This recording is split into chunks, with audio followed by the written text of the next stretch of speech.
Kamusta kayo? No? Magandang buhay. Okay.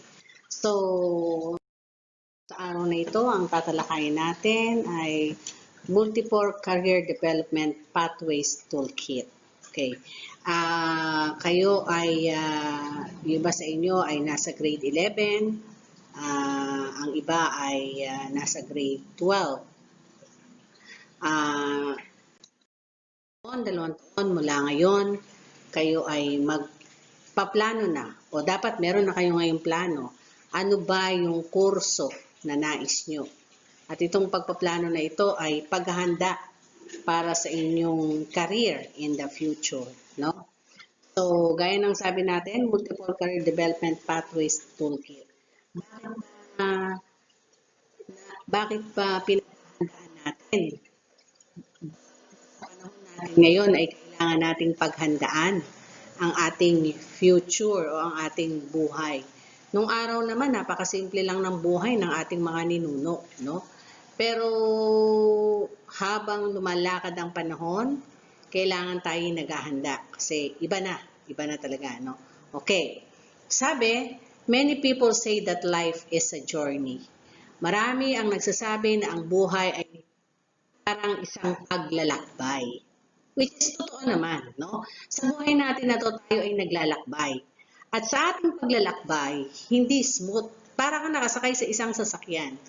Hindi smooth, lalo na kapag nadaan ka sa lubak. May nadaan kang aso, bigla ka na lang mapepreno. Di ba? Kaya nga yung iba na aksidente, no? So, hindi smooth. Pero, nasa kamay ng nagmamaneho doon sa paghawak niya sa manubela kung paano siya makakarating ng maayos at maluwalhati doon sa destinasyon na nais niyang marating. Hindi yung buhay natin. Tayo yung gumagawa, no? Sa tulong ng mga taong nakapaligid sa atin at higit sa lahat, sa tulong ng ating dakilang manlilikha. Sabi nga, what kind of life do you want to live? Anong klaseng pamumuhay ang nais mong maranasan? Anong klaseng pamumuhay ang gusto mong maging sa future? Pinaplano ba yon? Dapat ba pinaghahandaan yon? Dapat ba pinagpaplanuhan yon? O bahala na. Come what may. Kung ano na lang mangyari. No. Kailangan natin itong pinagplaplanuhan. Kailangan natin itong pinaghahandaan. Okay. Sabi, kailangan sa buhay natin meron tayong mga goals in life. Importance of setting the right goals in life. Mahalaga na nagseset tayo ng tamang mga panuntunan o layunin sa buhay. Kaya sabi ko nga sa inyo, pinaghahandaan. No? Meron akong kwento. Ibang marinig. No? Siyempre, gusto nyo. Meron akong kilala, no? Meron isang bata na nung kanyang kabataan, sa pamilya ng tatay niya at sa pamilya ng nanay niya, sila yung pinakamahirap. Kasi yung nanay niya hindi naman nakatapos, parang elementary lang, at yung tatay niya ay hindi rin nakatapos. So, the life must go on, sabi nga ng mga artista. So, habang lumalaki ang batang to, naranasan niya yung hirap ng buhay. Habang siya'y lumalaki, unti-unting binubuo niya sa kanyang isip ang kanyang pangarap, ang kanyang buhay na nais niyang marating o makamit pagdating ng tamang panahon. So, nangangarap siya, sabi niya, balang araw, gusto ko magkaroon ako ng sarili kong tirahan. Sabi niya gano'n sa sarili niya. Balang araw, gusto ko magkaroon ako ng sariling sasakyan. Sabi niya gano'n, ano? So, pero paano niya makakamit yon? Sa palagay niyo, paano makakamit yon? Sabi ko nga sa inyo, ito'y pinagpaplanuhan o pinaghahandaan. No? So, ang batang to, nangarap siya. Kahit na mahirap ang buhay, nag-aral siya. At nung siya'y high school, dahil parang mukhang di na siya makapag-high school, at mahirap nga ang buhay, kinuha siya ng kanyang lola. Pumayag siya, no? Para lang siya makabili ng kanyang mga gamit dahil mag-high school na siya, first year high school. Dati kasi, First year, second year, third year, fourth year. So, nag-alaga siya ng pinsan niya dun sa bahay ng tita niya. Bakasyon yun. Para siya makabili ng kanyang uniform at ng kanyang mga notebook. Tapos, nung siya'y nag-aaral na, nung high school, kahit na siya'y, dun siya tumira sa lola niya, minsan napapagalitan, kasama sa buhay yon, dinadaan lang ng batang ito sa iyak. Pagkatapos niyang umiyak, okay na ulit. Hanggang sa nung siya'y nag-aaral, dahil doon siya pinag-aral sa isang exclusive school, no? Hindi naman basta ganon, from public, galing siya, doon siya dinala, unang grading ng kanyang grade. Grading period, nakita niya yung grade niya. 5 yung bagsak niya. Lungkot na lungkot siya. Sabi niya, ano ba? Ba't ganito? Kasi nga galing siya ng public. Sabi ng batang ito, pagdating ng second grading, may bagsak pa ako. Lilipat na ako ng paaralan. Dumating ang second grading, yung 5 bagsak niya, naipasa niya lahat. Tuloy. Tuloy ang buhay. Tuloy ang laban. Hanggang sa siya'y bago magtapos ng high school, syempre, tao lang, tumibok ang puso. Na in love. Pero sabi niya, wala namang masamang ma-in love. Pero, gagamitin ko tong inspirasyon. Hindi ako agad mag-aasawa. Sabi niya yun sa sarili niya, no? So, napapagalitan siya ng kanyang mga nagpapaaral sa kanya, ng kanyang lola, ng kanyang mga tito, kasi paaral nga lang siya. Sabi niya sa lola niya, Lola, hindi porke ako ay nag-boyfriend, ibig sabihin ako'y mag-aasawa na. Huwag kang mag-alala, may pangarap ako. Yan. So, naninindigan ang batang to. Tapos, natapos ang kanyang high school hanggang sa siya'y makarating sa kolehiyo. Okay. Nung siya'y nakarating sa kolehiyo, hindi rin niya nakuha yung gusto niyang kurso. Kasi nga, paaral lang siya. De kung ano lang yung gusto nung nagpapaaral sa kanya, no choice siya. Pero sabi niya, ang mahalaga, makatapos. No. So, hanggang sa nag-second year, third year, fourth year, hanggang sa, to make the story short, natapos ang batang ito. At pagkatapos, siya ay nagtrabaho. Noong una, nahirapan siya sa pagtatrabaho kasi hindi niya gusto yung kanyang kursong pinagtapusan. Nangarap siyang mag-abroad, pero hindi siya pinalad. Sabi niya, siguro hindi kalooban ng Panginoon na ako ay para sa abroad. Minsan kasi kailangan din nating makinig. Sabi nga, ang tao ang nagpaplano, ang Diyos ang nagpapatupad. Hindi lahat ng gusto natin sa buhay natin ay makakamit natin. Kailangan kinukonsulta natin sa Panginoon. Alam nyo, kahit anong gusto nyo mangyari sa buhay nyo, kapag hindi gusto ng Panginoon na mangyari yan sa inyo, walang mangyayari. Pero, kapag iyan ay nakatakda sa inyo, walang makapipigil niyan. Kaya kailangan lagi tayong konektado dun sa nasa itaas. So, iyon ay bahagi pa rin ng paghahanda at pagpaplano sa ating buhay. Huwag tayong hiwalay dun sa nasa itaas. So, nakatapos siya. So, nung nakailang apply siya at hindi siya ma-apply, sabi niya, hindi ako para dito. Tutuloy ko na lang tong kurso na tinako. So, ano nangyari? Nagturo siya. Dahil ang pinagtapusan niya ay isang guro. Nagturo siya. Sa pagtuturo niya, syempre, lumalakad ang panahon. So, medyo nagkakaedad na siya. Pinagtutulakan naman na siya ng kanyang mga kamag-anakan. Kay tumatanda ka na, mag-asawa ka na. Sabi niya, huwag kayong mainit. Pag ako, inabot ng 30, wala pa akong asawa, ibig sabihin, di na ako mag-aasawa. Palagi siyang merong goal. Palagi siyang merong time frame sa buhay niya. So, nung mga 2 years na yata bago siya mag-30 or 3 years ganon. Nagpakasal na siya. Pero syempre, pinili pa rin niya yung taong kanyang kakasamahin habang buhay. At iyon ay muli humingi siya ng patnubay sa Panginoon. Okay, putulin natin ang storyang to.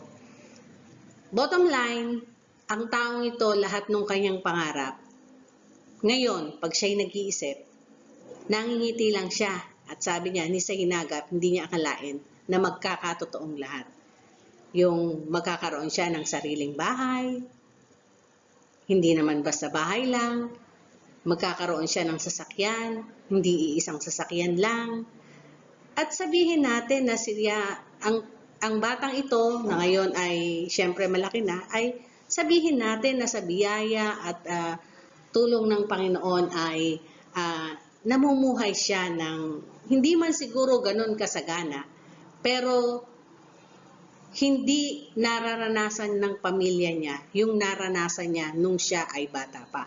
Kasi itong batang to, sabi niya, at nabanggit ko na rin siguro kanina, sabi niya, pag ako nagkaroon ng pamilya at pag ako ay lumaki na, hindi ko hahayaan na yung hirap na dinaranas ko ngayon ay pagdadaanan ng aking pamilya.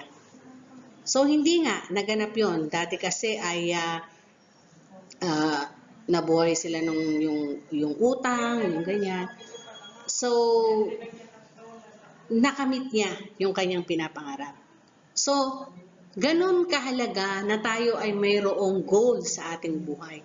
Na magseset tayo ng goal at dapat yung goal na yon ay pinisikap nating marating. Huwag nating babaliin, no?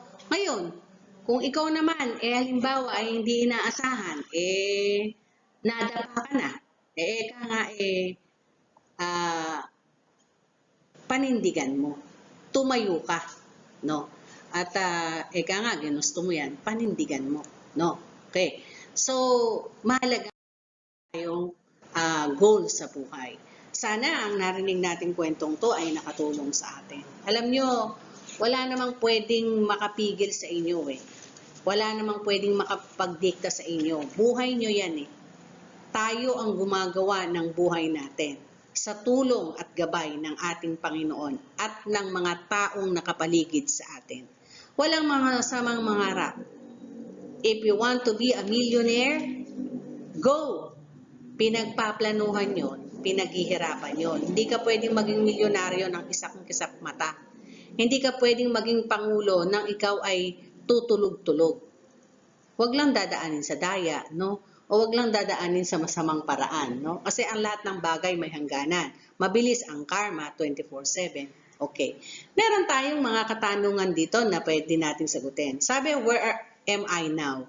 Nasaan na ba kayo ngayon? Kayo ay mga estudyante. Hindi masamang mangarap. Hanggat pinag-aaral kayo, mag-aral kayo. Maswerte kayo kasi hindi lahat may chance na mag-aral. What is my present role in my family or community? Ano bang role nyo sa pamilya ngayon? Taga-kain, taga-hingi ng baon. Yun ba ang role? Meron kayong role. Maaaring sa pamilya mo, ikaw ang nagpapasaya. O maaaring sa pamilya mo, ikaw yung inuutusan. Pero hindi habang panahon yan ang role mo. Mababago yan. O, what is your present role in your family? Maaaring ikaw ang laging taga-luto o ikaw ang taga-laba. Mangarap ka na darating ang panahon, di na ako maglalaba. Kasi magkakaroon ako ng sarili kong laundry shop. O, di ba? Where do I want to be 5 years from now? Ayan. Natatandaan niyo yung kwento kanina? Ngayon kayo, 5 taon mula ngayon, saan nyo gustong kayo ay, ano na yung gusto nyong narating? Baka naman 5 taon mula ngayon, nag-aaral pa rin kayo. Wala namang masama. No. Pero wag lang sanang magna at suma. Di baling magna cum laude at saka summa cum laude. Pero wag lang yung isang magna at saka suma. Ano yung magna at saka suma? Magna 9 years at saka suma 10 taon. Wag naman yon. Maawa naman kayo sa magulang nyo, no? So, what are my plans in the future? Ayan. Yung bata kanina, balikan natin. Ano yung plano niya sa buhay niya? Ang plano niya, makatapos. Ang plano niya, huwag maranasan na magiging pamilya niya yung hirap ng buhay na naranasan niya. Ang plano niya, magkaroon siya ng sarili niyang bahay.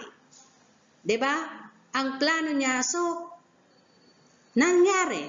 So, dapat may plano tayo. Hindi pwede yung bahala na si Batman. How can I get there? Yon. Paano ka makakarating dun sa mga plano mo na yon? Gaya ng sinabi ko sa inyo kanina, pinaghahandaan, pinagpaplanuhan, pinaghihirapan. Hindi ito makukuha ng sa isang kisap mata o sa isang pitik. Yun na. What do I need to do in order to reach my plans? Oh, same.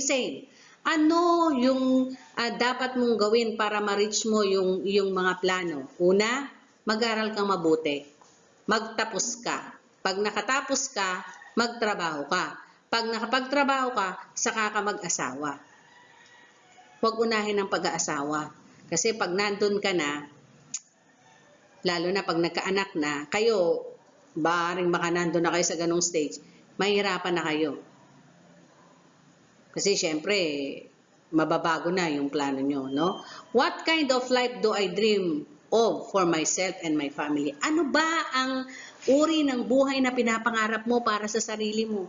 Para sa pamilya mo? May pangarap ka ba o wala? Again, hindi masamang mangarap. Mangarap kayo. Walang masamang mangarap. At sikapin yung marating ang pangarap na yon. Minsan, masyadong matayog yung pangarap natin. Magkaroon din tayo ng self-assessment. Ito bang pangarap ko na to, kaya kong maabot? Kung kaya, go. Kung hindi naman, wala namang masamang mangarap na mataas. Pero tandaan nyo, huwag lang kayong gagawa ng bagay na para lang matupad ang pangarap nyo. Kayo mananapak ng tao, kayo manggugulang ng tao, kayo manggagamit ng tao. Huwag. Wala kayong mararating. Okay, next. What is career planning and why is it important to me as a student? Ano daw ba yung career planning at bakit ito yung mahalaga sa mga estudyanteng katulad nyo? Mahalaga yung pagpaplano para alam nyo ang gusto nyong mangyari sa buhay nyo in the future. No. Why is career planning not a one-time decision but a series of decisions I make? Ang pagpaplano ay hindi one-time decision yan. Ito ay series of decision na ginagawa kasi kung minsan nababago. O halimbawa, pangarap mo at plano mo na ikaw ay maging doktor. Huwag naman sana. Kasi kayang-kaya ka namang paaralin ng magulang mo ng doktor o kaya ng engineer. Hindi mo inaasahan, biglang inatake ang tatay mo. Nabago ang lahat. Kasi wala nang magtatrabaho. Diba? So, next plan. Nakukuha? Naiintindihan? So, why is career planning not one-time decision but a series of decisions I make? Hindi yung pagka nagkaganunan, ako po, Diyos ko, parang gumuho na ang mundo, pinagsukluban na ng langit at lupa. No! Go! Move on! Tuloy lang. Sabi nga, laban lang. What should I consider in planning for a future career? Ano-ano yung mga dapat ninyong ikonsidera sa pagpaplano dun sa future career nyo? O gusto nyo maging doktor? Tanong, kaya ba ng bulsa? Kaya ba ng utak mo? Kaya ba ng budget? Kung hindi, baka naman merong iba pa. Merong option pa. No? What are these bases of a career journey? Ano yung basis natin sa paglalakbay natin sa buhay, no? Gaya nga ng sinabi ko sa inyo, ang buhay natin ay parang paglalakbay yan. Kasi habang tayo ay sumusuong sa buhay na ito, maraming mga hindrances, maraming mga obstacle, maraming mga bagay na makakahadlang para makamit natin to. Huwag kayong papaapekto. Nandyan yung ang saya-saya ng pamilya nyo. Akala nyo, everything is okay. Biglang all of a sudden, nalaman mo na lang, naghiwalay na ang nanay at tatay mo. Siyempre, masakit yun. Kung minsan, yung mga magulang, unfair. Hindi nila, akala nila okay lang sa kanilang mga anak. Pero deep inside, hindi pala okay. Pag nangyari yung ganon, problema ng nanay at tatay nyo yun. Hayaan nyo sila. Kung ano yung nakita nyong mali sa kanila, pag kayo ay nagkaroon ng pamilya, baguhin nyo. Wala naman kayong magagawa dun eh. Sila yun eh. Ang masakit lang, ang mga anak, victim. 'Di ba? Pero, huwag nang dahil sa kanila, sisirain nyo rin yung buhay nyo para gumante. No. Hindi ang buhay nila masisira. Kayo ang masisira. So, wag naman sanang ganon ang mga karanasan natin. Pero pag dumating yung ganon, pray lang, kapit lang sa nasa itaas at sabihin nyo, Lord, tulungan mo akong malagpasan to. At sikapin na ang buhay nyo ay maging maayos. Next. Okay? Sa aking pagtatapos, sabi dito, a man without a purpose is like a ship without a rudder. So, yung tao na walang layunin sa buhay, para itong isang, ano nga ito? Barko na walang LC. Hindi siya uusad. Hindi siya makakapunta sa kanyang pupuntahan. So, ganun din ang tao. A man without a purpose. Kapag wala kang layunin sa buhay, kapag iniisip mo wala namang purpose ang buhay mo, hindi ka magpaplano. Wala kang gagawin. Hindi anak, hindi tayo nabuhay sa mundong ito nang walang dahilan. Lahat ng bagay ay may dahilan. At palagi nating itatatak sa ating mga puso at isipan, tayo ang gumagawa ng mga pangyayari sa buhay natin. Hindi gusto ng Panginoon na tayo ay maghirap. Hindi gusto ng Panginoon na makaranas tayo ng mga karanasang hindi natin dapat maranasan. Kaya lang kuminsan, dahil sa kagagawa ng mga tao sa ating paligid, ay nararanasan natin, pero dapat hindi tayo maapektuhan. Kagaya ng binanggit ko sa inyo kanina, ang isang pamilya na nawasak, walang anak na may gusto na magkaganon ng kanilang pamilya. Pero, hindi sila ang may kagagawa nun, yung kanilang mga magulang. Sana, pag dumating kayo sa ganong punto, huwag kayong bibitaw, huwag kayong susuko. So, ito ay panimula lamang ng ating multiple career development. No? So, sana itong i-discuss sa inyo ng mga susunod pang guro ay makatulong sa inyo para magplano, mag-isip na mabuti. Ano ba ang nais mo sa buhay mo? Ano ba ang gusto mong marating? No? At sana'y nakatulong at naunawaan nyo. So, thank you at God bless us all. Ako po ang inyong Isang mapagpalang araw sa inyong lahat, mga senior high school students. Welcome sa ating Multiple Career Development Pathways Toolkit. Ito ang inyong lingkod, Ginang Christine Joy Rivera Talusan, para sa ating activity number 1, Enhancing Self-Awareness. Mahalaga na kilala natin ang ating mga sarili. Sabi nga, career planning is a lifelong process that focuses on making decisions, and the initial step in career planning is knowing yourself. Mahalaga na alam natin kung anong mga talento at kakayahan ang meron tayo na maaari nating linangin para tayo ay magtagumpay sa hinaharap. Simulan natin sa ating tool number 2. Self-assessment of interests and talents. Ito ay gagawin ninyo gamit ang inyong mga sagutang papel, makinig mabuti sa ating directions. Many people say that you tend to be good at what interests you. Diba? At your classroom experiences and activities, recall the subject areas that caught your interest and list down remarkable achievements related to these subject areas. Babalikan natin yung ating grade level nung nakaraan. Halimbawa, nung tayo ay grade 9, Ano yung mga subject na gustong-gusto natin? Sasagutin natin yung mga tanong na ito gamit ang ating mga sagutang papel. What activities or project in the said subjects have you accomplished? In which subject did you perform best? What are your talents? In which subject you able to perform these talents? And then, tayo ay grade 10, same questions din. Maaaring na iba yung mga gusto mong subject nung grade 10 ka, kumpara nung grade 9 ka. So, ano-ano yung mga asignatura na yon?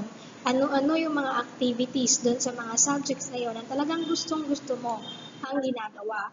So, dito sa activity na to, mas lalo nating makikilala yung ating sarili.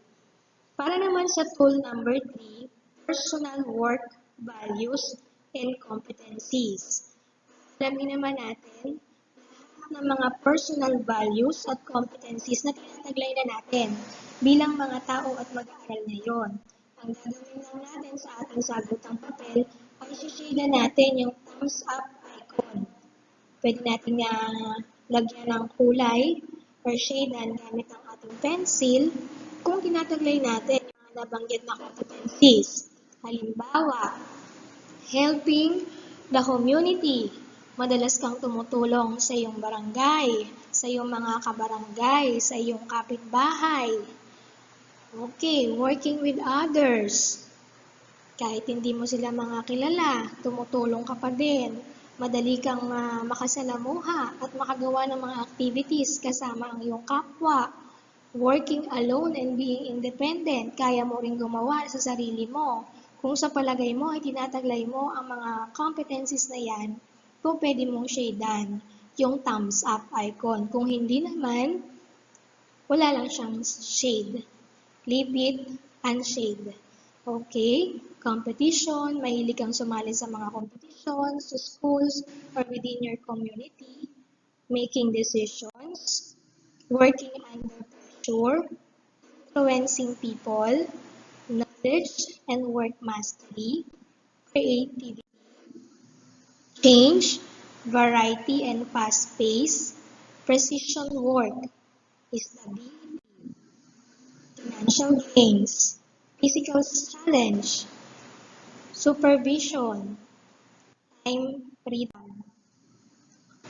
Kung sa palagay mo, karamihan ng mga competencies na nabanggit na yon ay tinataglay mo, shadean ang bawat thumbs up icon.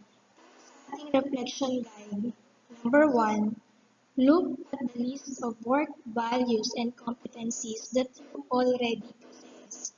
Dahil dun sa ginawa mong tool number 3, makikita mo na kaagad at ma-assess mo yung sarili mo na ako pala, magaling makisalamuha sa mga tao o madali akong makipag-usap sa kanila. O kaya naman ay mahilig pala akong sumali sa mga contest, malakas pala ang loob ko. So, doon pa lang makikita na natin at makikilala natin paunti-unti yung ating sarili. Think of times and situations when you have applied these work values and competencies. Iisipin mo, sa mga sitwasyon ba ng buhay mo, nagamit mo yung mga values and competencies na yon. So, sasagutan natin ang reflection guide hanggang sa 4 questions. At naman sa ating tool number 4, you're going to read your skills. Kanina, values and competencies. Ngayon naman, yung mga skills natin. So, the direction, the skills listed in this tool are the progressive life skills needed in pursuing any field or career. Rate your skill level using the following scale. Pag sa palagay mo, talagang pinoposes mo yung skill na yon at highly skilled ka doon, shade na natin yung 4 na stars. Kung sa palagay mo naman, medyo may konting malagay natin hindi natin tinataglay, 3 stars na lang. at 2 hanggang sa maging 1. So ano-ano yung mga skills na to na rate natin? Written communications. Magaling ka ba sa pagsulat? Both Filipino and English. Ability to write clearly and concisely and convey information to different readers. O kaya naman, verbal communication. Hindi ka magaling sa pagsulat, pero magaling ka sa pagsasalita. O pwede natin shade yung stars dito sa ilalim niya. Persuading, problem solving, teamwork, analytical ability, creative thinking, numeracy, leadership, commercial awareness, decision making, negotiating, self-motivation, time management, flexibility. Okay, so for the reflection guide, you look at the skills that you have rated yourself highly. For example, alin doon sa mga skills na nabanggit ang nirate natin ang sarili natin ng 4 or 3? Think of times and situations when you have used these skills. This can help you in making good career decisions. Okay, so magre-reflect tayo on that activities. Makikita natin kung saan tayo mahusay at magaling at kung saan ang kailangan pa nating pagtuunan ng pansin at i-improve sa ating sarili. Sa pamamagitan ng mga tools na aking nabanggit, sana ay nakatulong para lalo pa nating makilala ang ating sarili. Kaming mga guro ninyo sa San Rafael National Trade School, tanging ang hiling namin ay ang makita kayong makapagtapos ng pag-aaral at matagumpay sa inyong piniling karera. Sana tulungan nyo rin ang inyong sarili. Nandito kami para sa inyo'y gumabay. Yun lamang po. Maraming salamat. Ingat-ingat tayong lahat and God bless us all.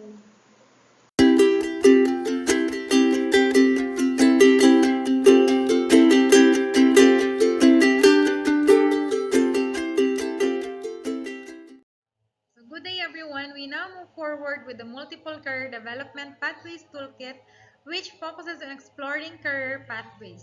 So for the record, the purpose of this activity is for you to be able to build up a career pathway after you will be able to graduate from senior high school. So just to give you a little background on what is this course all about, so I would like you to be able to know or identify what career awareness is for us to be able to have a better or an easier way of understanding the course of this part of your toolkit. So when we speak of career awareness, it is an essential first step in building a student's understanding of working world. So of course, we all know that after you graduate from college, you get to get into the working world or the world of reality. So career awareness differentiates itself from career exploration and career clarity by introducing students to different job opportunities in the world. So that's the purpose or that's the point of our activity for toolkit number 5, which will have to give you a lot of point of view for what are the different clusters are, and under each cluster, what are the different courses that will have to suit for a certain or respective strand or track. So for the objectives of this toolkit number 5, so first one, identify possible career options based on your personal interests, talents, and values.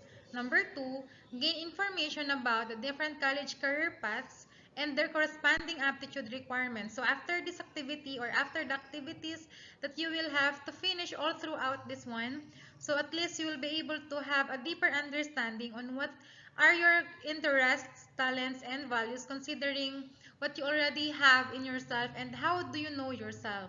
And of course, you will have to have a better view of what are the different college courses in respect to the different fields that we have in senior high school or in any other aspect. So now let's start. So I would like you to take a look at this one.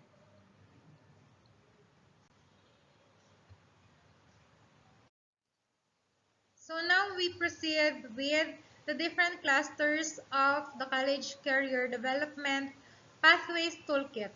So you are now going to work with activity number 2, tool number 5.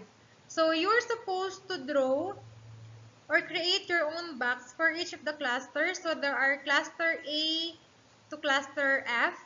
And then you're going to read each of the statements. And if ever each of the statement applies to you, you just have to write or draw a check mark. And then if not, you just have to leave it blank. Remember that you are no longer to copy and answer the different statements from each of the clusters. You just have to write check mark, or either way, if it is not applicable to you, you just have to leave it blank. And so working with that, after you are done with the different clusters, or the statements in each of the cluster, you just have to total the number of checks that you have indicated in each of the cluster, and then you write the total number below each of the. So considering the different statement clusters for the previous slide, so it leads you to the interpretation of your answers or whatever scores you have gotten for each of the cluster. So we have here cluster A to cluster G, and what does it stand for? So if you have gotten high score or highest score in cluster A, it gives you the idea that you are more into arts and design. Cluster B is more on sports. Cluster C, it depicts technical, vocational, and livelihood. And then cluster D, it talks about accountancy, business, and management. Cluster E, it's more on STEM. And then cluster F, it's more on humanities and social sciences. And then cluster G, it's more on general academic strand. So this does not only pertain to whatever strand or track that you may be able to have in senior high school, but then deeply, it moves you to the interpretation of what possible courses you may be able to enroll to when you will have to reach in college. So remember that each of the cluster, there are also courses alongside with it, which you may be able to relate. So just like for instance, for arts and design, so based from the career wheel that we have for your page 25 of your toolkit or guide kit, so for arts and design, so there are different courses alongside with this one. So few of the many are, so arts and design, draftsman, illustrator, drafting shop, printing shop, architecture, interior designing, creative art director, advertising, illustrator, theater actor. So those are the different lineup of courses or career paths that you may be able to take with respect to arts and design. And then we also have here for sports.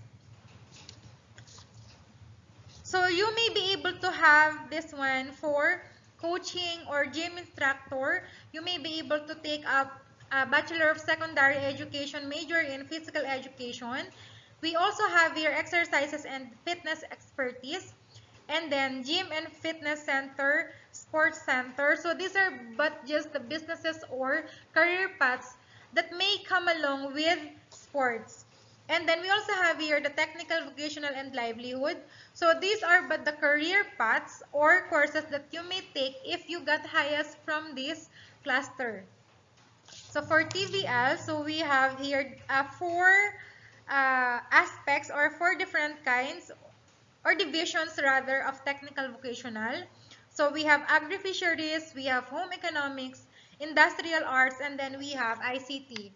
So for agri-fisheries, so we may be able to have here, so animal husbandry, farmer or farming, canning worker, horticulturist, and then we also have here researcher, of course, agriculturist, animal husbandry, crop researcher, fish pond owner or operator, rice thresher or owner, and then butcher, food processing, and the like.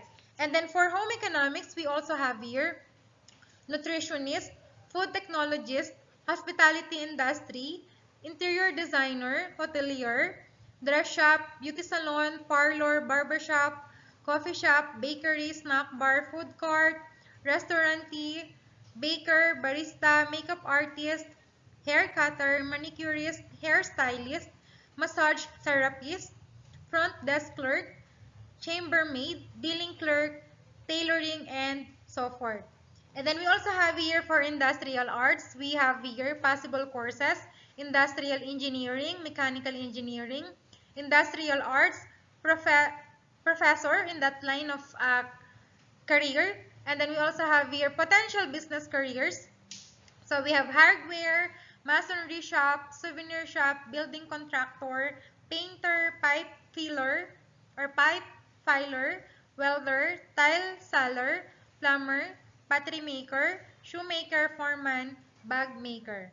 And the last division for TVL, we have the ICT.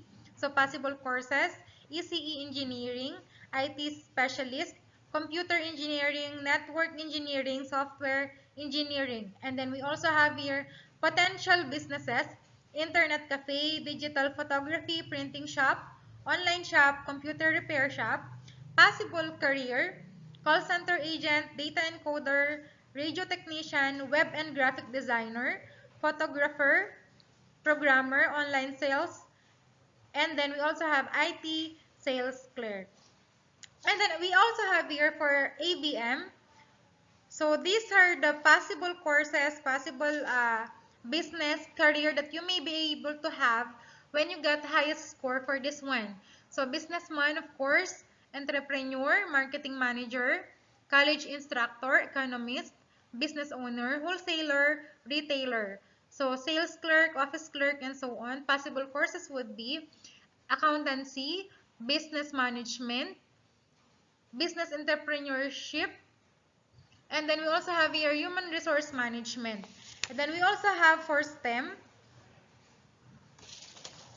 So for STEM, these are the possible courses or career and businesses that you may be able to delve into. So we have medical practitioner, engineer, scientist, IT specialist, teacher or instructor, and then medical secretary, laboratory, and CP, radio technician, electronic technician, therapy assistant, medical representative, and so on.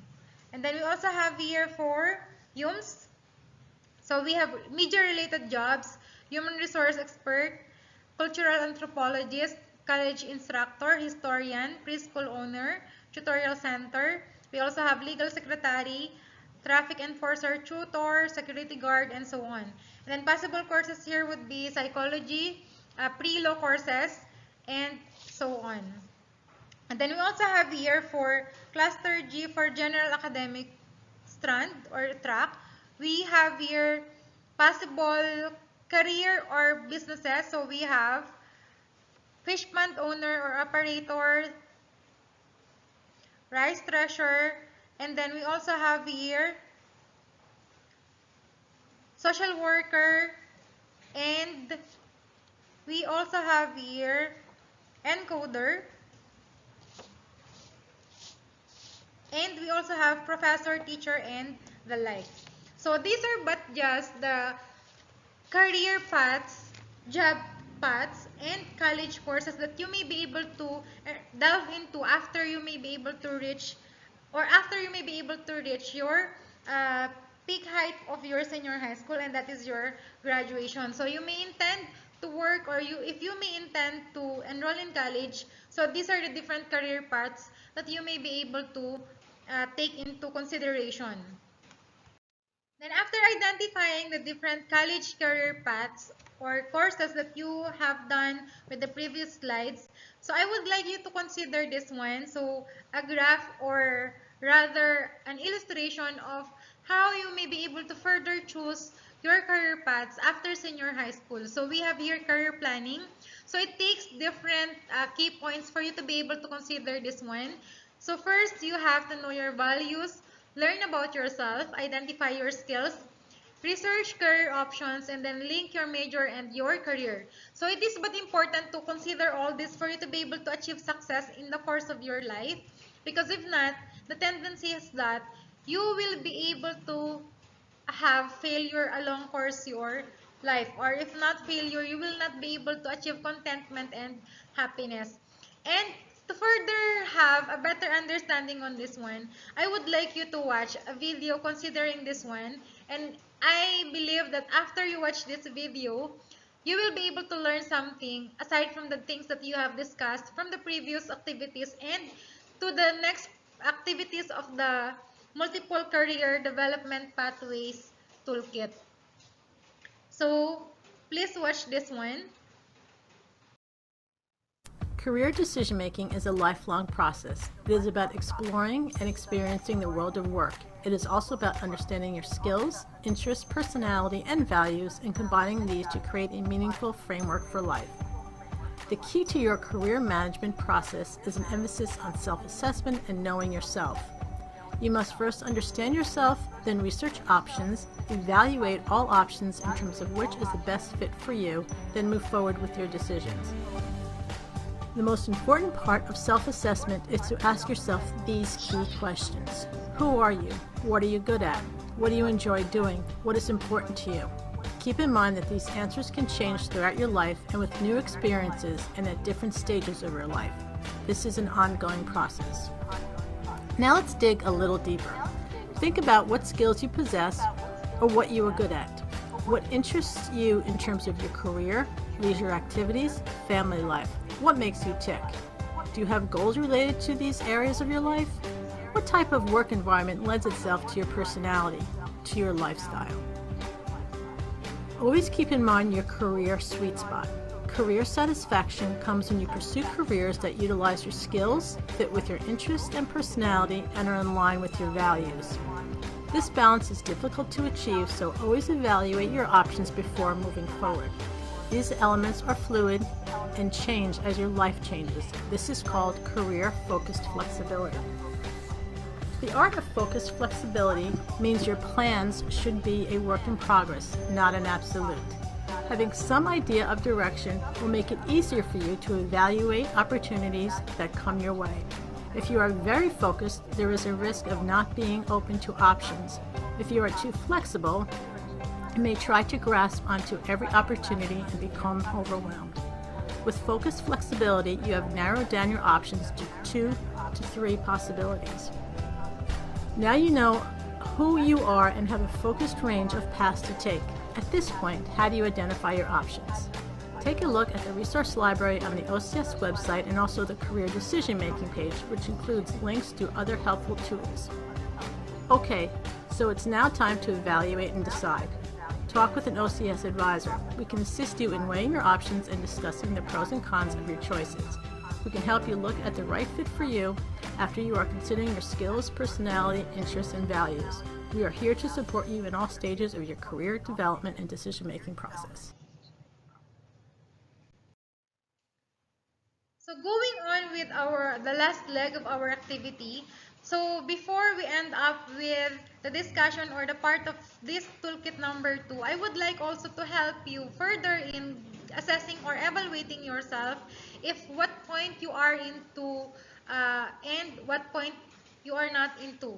So I would like you to assess yourself by viewing or by watching the video posted after this slide, and then I want you to take your own notebook or whatever paper that you have and a pencil, since these are most important tools for you to be able to record down or answer the different questions that will be posted on the video.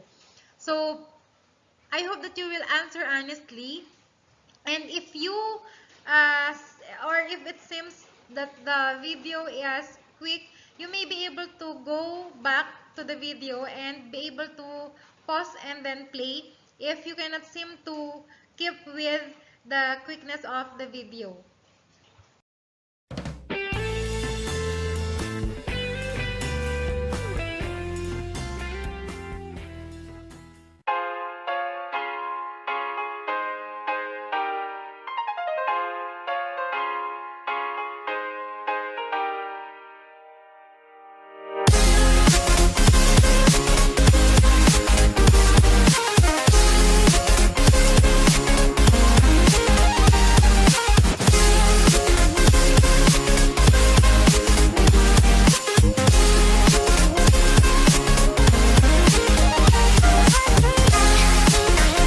Number 10.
Number 7.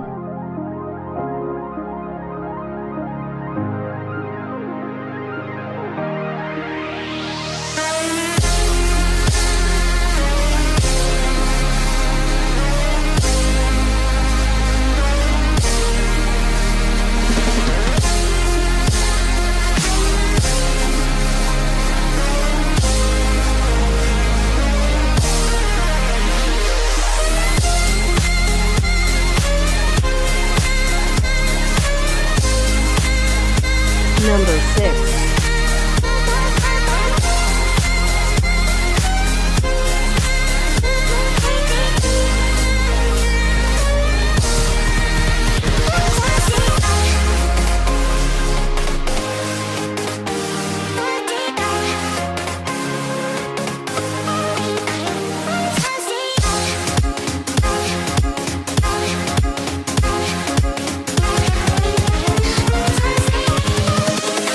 Invincible.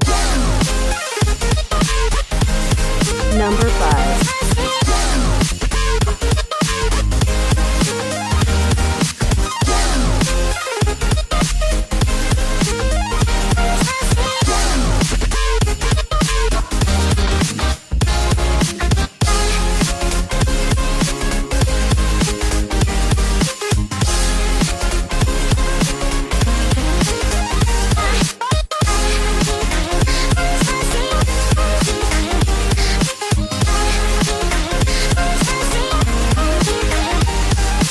Number 4.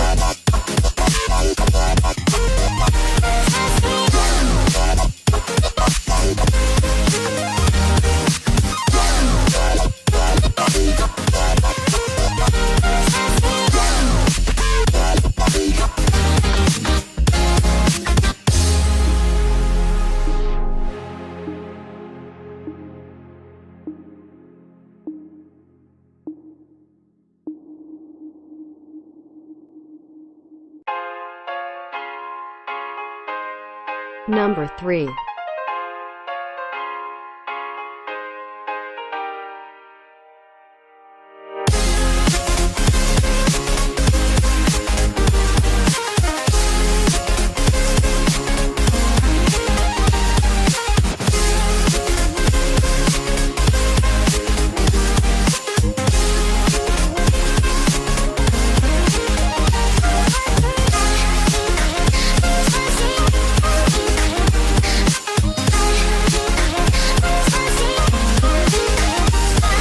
Number 2.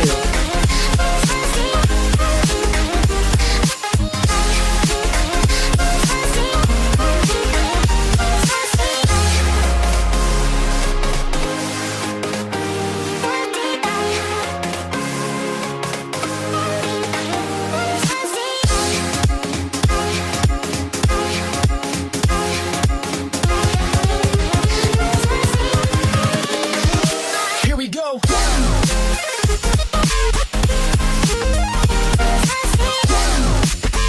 Number 1.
I hope that with the previous slides, previous activities, previous videos, and for the future activities that you will do for this course of Multiple Career Development Pathways Toolkit, so you were able to learn something and you will still be able to learn towards the end of the whole endeavor of this one.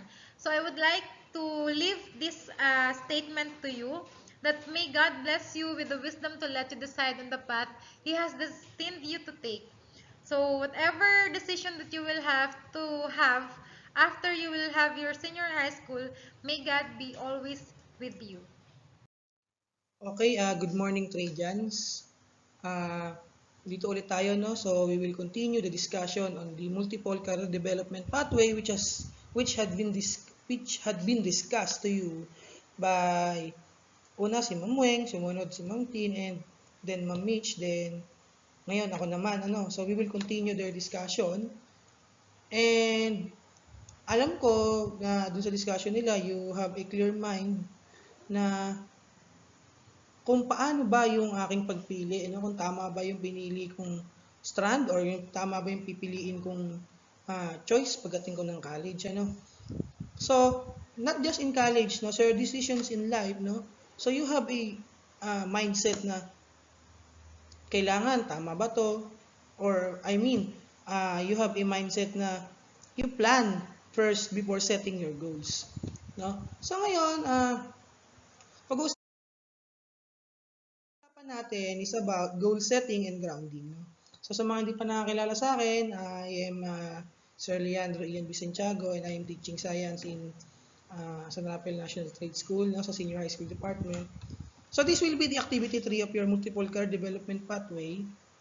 So let's see, no, how we set our goals, no, and what are the factors, especially in the Philippine setting, no, kasi nasa Pilipinas tayo, no. Ano ba yung mga factors na pwedeng maka-apekto sa atin when we are choosing our career path, no? Kasi alam ko sa inyo ngayon, iba sa inyo, hindi sila yung pumili ng strand nila, no? Iba sa inyo dyan, yung strand nila gusto. Iba dyan, may sakit tayong kayang, hinaya tayo ng mga kaibigan natin, pwede dito tayo, para sama-sama tayo, no? So tingnan natin yung iba pang factors, no? Actually, we will be discussing only one specific factor, no? That will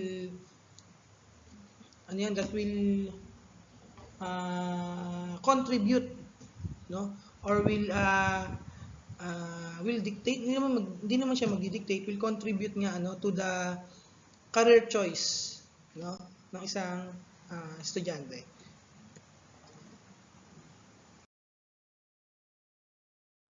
So bago yon, let us have an opening reflection, no? Sabi dito ni Eleanor Roosevelt sa kanyang book, no? Dun sa You Learn by Living 11 Keys to a More Fulfilling Life, sabi niya, I am convinced that every effort must be made in childhood to teach the young to use their own minds. For one thing is for sure, if they don't make up their minds, someone will do it for them. So ano ibig sabihin nun, ano? So sabi niya, dapat ang bata kasi tinuturuan na yan eh, no? At your young age, dapat you have been taught to make your own decisions, no? Because if you don't have the guts or if you don't have the capacity or if you don't have the brevity to make your own choice or your own decision, someone will make the decision for you. Their decision will be the one that you will take, no? Ibig sabihin nun, other people control your path, no? Parang ganyan eh, ikaw yung driver, hindi mo alam yung direksyon, no? Halimbawa, driver ka ng Grab or driver ka ng isang sasakyan, may sumakay sa yung pasahero, sinabi sa'yo, ay, dito, doon kami sa SM. Saan po ba yung SM, no? Ngayon, ang nangyari, si pasahero ang magsasabi ng daan para sa'yo na dapat ikaw ang nakakaalam, no? Or driver ka pero hindi ka marunong magmaneho, ikaw pa naging pasahero siguro, ano? So sana wag naman ganoon. So ibig sabihin lang niyan, at your very young age, no, dapat nga as early as now, no, you can make your own decision. You have the guts to follow your decision. But syempre, not all decision must be followed by not all decision must be done. Kasi nandun tayo sa stage natin na masyado kayong curious sa lahat ng bagay. So, there are decisions that dapat pag-isipan natin ng ilang ulit, no? Pero ibig sabihin lang dito, no, yung dapat ngayon pa lang, you make your own decision kung ano bang path ang tatahakin natin sa ating buhay. Hindi yung sasabihin lang sa'yo, sasabihin sa'yo ng parent mo, no? So, ganito kasi nangyari sa Philippine setting, ano? Wala tayong pantustos sa tuition mo. So, ganito na lang ang kunin mong course. Ayaw mo noon. Or, maybe, ginagawa ng parents natin, if they don't get the choice they want nung sila nag-aaral pa, sa'yo ipapasa. No? That their dream will be passed on to you at ikaw ang magmamana ng pangarap na yon na kung minsan hindi mo naman gusto, pero dahil you do not have a clear mindset to make your own decision, sila ang gumawa ng decision para sa'yo. No? So, dapat ngayon pa lang, mag-decision ka na. No? So, parang lang din yan. Anong ulam ang gusto mo? Kahit ano. Wala kang sinabing type ng ulam na gusto mo. Ngayon, bumili siya ng ulam. Yung ulam na yon ayaw mo. Pero dahil pinabili mo yon, no choice ka, nakainin yon. Kasi ikaw lang nagsabi kahit ano no? You don't give clear instruction on what to buy. So, yung inutusan mo ang nag-decide para sa'yo kung ano gusto mong ulam. So, ganun lang din yun. Dapat, you know, as of today, how to make decision. No? Kasi, kung ngayon pa lang marunong ka nang gumawa ng desisyon, at the end of the day, marunong ka nang gumawa ng desisyon hanggang pagtanda mo, hanggang makapili ka na ng trabaho.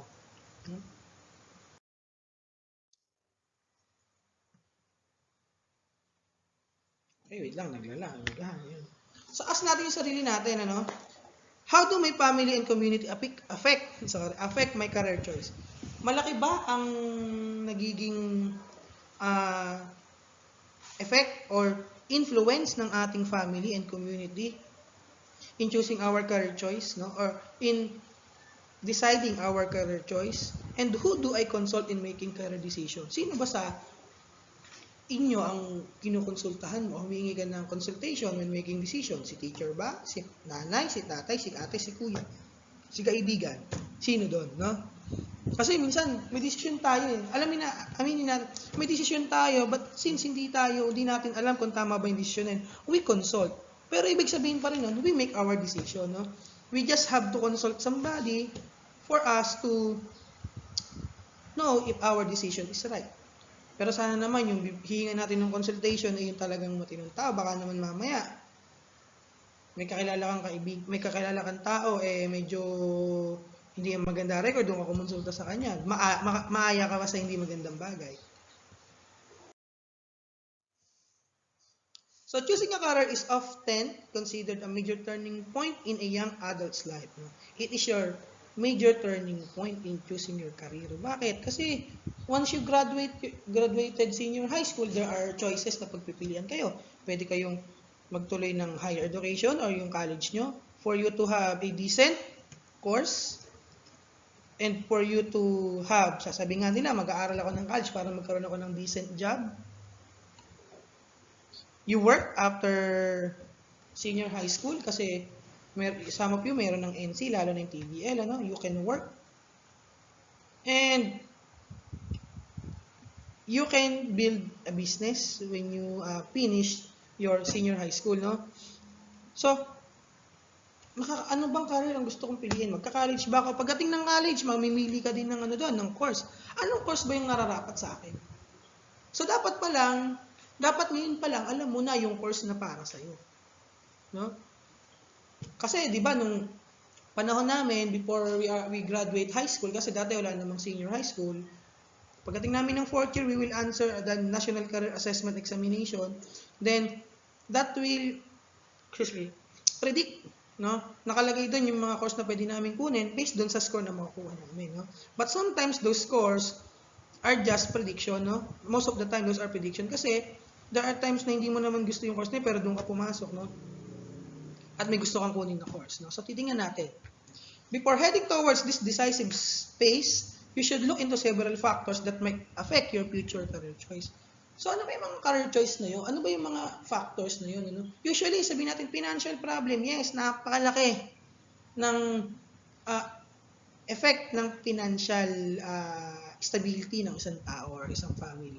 Kasi, kung gusto mong mag-doktor, there are courses na sa big schools lang meron at malalaki ang tuition. Napakahirap para sa magulang natin na pilitin kung tayo ay aminin natin na hindi ganoon kabiyaya sa pera, no? Napakahirap pilitin sila na mag-aral ka sa gano'n na hindi naman kaya, no? So, ang ginagawa ng iba, they do works, they become working students just to make sure na matustusan yung gastos nila, no? Dun sa course na kinuha nila, no? Kung kukunin man nila yung gusto nila, no? But, unfortunately, there are people na biniyaan ng ganong kalaking pera, they do, or they can get the choice that they want, no? So, yun pala, financial stability. Daming factors, isipin nyo, friends, social media, yung community nyo, yung family nyo, napakaraming factors. Sa friends lang, di ba? Kahit nga ngayon, senior high school kayo, ang laki ng epekto ng kaibigan nyo, lalo na kung magkaklase kayo ng grade 10. Uy, gantong course, ang gantong strand ang kunin natin para magkaklase pa rin tayo. Di ba? Uy, ano yan eh, mahirap yan eh, doon tayo sa marami kong naririnig na mahirap mag-STEM, mahirap mag-ABA, madali sa ganito, no? Madali daw ang TBL. No! Walang madali, walang mahirap, no? It's up to your choice, it's up to your skills, at kung alin ang gusto mo. Huwag nating i-down yung ibang course dahil sabihin, maraming mat ang STEM, walang masyadong mat yung ibang course. No, no? Meron nga tayong tinatawag na multiple intelligence eh. May brain tayo at may brain. No? Sabi ko nga sa iba nun, at meron akong mga estudyante na TBL, sir, STEM kasi yun eh, kaya nila. No, huwag nyo sasabihin sa sarili nyo na, porque STEM sila, porque ABM sila, porque YUM sila, kaya nila yon. There are things na hindi nila kaya. No? Pag-ispatin mo nga yun, kung kayo ay nag-welding, ano, mag-ano nga sila, mag-electrical installation nga sila. Kung kayo ay EIM, tas yung ibang course ay ibang strand ay gagawin nyo, no? So, wag nating i-down yung sarili natin na ngayon pa lang may nakikita na ako diyan na ito yung kinuha ko kasi hindi ako matalino. Walang taong matalino. Masikap meron, no? Maybe we are not academically capable, but we are technically capable. Hindi tayo ganun kagaling sa academic, pero pagdating sa skills, doon tayo nagpupursige. At doon tayo nag-excel. So, meron naman na magaling sa academic, pero hindi nag-excel sa technicalities or sa technical application. Meron naman, average lang, saktong academic, saktong technical application. At kung ikaw ay parehas na meron, napakaswerte mo, no? Ikaw ay binayaan. Pero, sabi nga natin, hindi naman lahat ay ginawang pantay-pantay. Pero hindi rin naman lahat ay ginawang sobrang angat sa isa't isa, no? Sabi ko nga, may magaling dito, may magaling dyan. Hindi ka magaling dito, hindi siya magaling dyan. Yung hindi ka magaling yung isa mong klase. Hindi ka magaling sa math, magaling ka naman sa science. Hindi ka magaling sa science, magaling ka naman sa math. No? So, wag natin i-down yung sarili natin, no? So, my family and my career choices, no? So, bakit family? Napakalaki ng effect ng family, ng influence ni family in making our career choices, no? Sabi nga dito ni Clemena, the matter of choosing a career in the Philippine setting, is clearly a family affair. Stereotypically, when we are thinking stereotypically, at napapansin naman natin hanggang ngayon yun, napakalaki ng factor ng family, the status of the family, the decision of the family for you to choose your career. Let's say, for example, you want to be a lawyer, but you don't have, or sabi natin, you want to be a doctor but you don't have that kind of money to sustain the expenses dun sa course mo, no? So, iisip ka na lang, ay, ano ba magandang ko sabihin? Sabihin sa'yo ng nanay mo, nak, hindi natin kayang pag-aralin ka ng doktor, ibang course na lang. Or there are times na, sabi ko nga, mayroong minsan nag-aabogado. Hindi dahil umpisa gusto nilang maging abogado because there are things na nangyari sa pamilya nila kaya gusto nilang maging abogado, no? Mayroong isang kwento na alam ko, it was a true story, hindi ko na lang ikukwento ng buo because it was personal. Pero dahil ang tatay niya ay nakulong, dahil iniwanan sila ng nanay niya, para sa ibang lalaki, nakulong yung tatay niya dahil binugbog niya yung naging bagong asawa ng nanay niya. Dahil nga mapera, dahil nga sila nagbabasura lang. Yung bata, may nagpaaral sa kanyang pare, nagpursige siya para maging abogado siya, no? Pagdating ng araw, para mapalaya niya yung tatay niya, no? After he graduated law, nakapasa siya ng bar exam, then yon, he opened the case of his father that was closed long time ago para mas mapatunayan na ang tatay niya ay isang innocent. No? Para mapalaya yung tatay niya. No? And with that, marami pa, no? Minsan, sabihin natin, yung relatives natin, minsan, ano tayo niyan eh. Lalo na kung eto hindi ko linalahat, pero merong instances na sa inyong clan or inyong angkan, isa kayo sa sabihin nilang mahirap eka, yung mga eka, may kakilala ko sinabi, mga eka, palamunin eka, yung mga yan eh, may mga ganun, ano, sorry for that, may mga busabos, no, meron akong kilalang ganun, yun sila sinabihan, no. Nagpursige yung bata, no, nagpursige siya, ngayon teacher na siya, and now, yung mga tita niya na minamaliit siya nung siya ay nag-aaral pa. At yung mga pinagmamalaki sa kanyang pinsan niya ngayon, hindi makatulong dun sa mga tita niya, pero siya nakakatulong ngayon. No?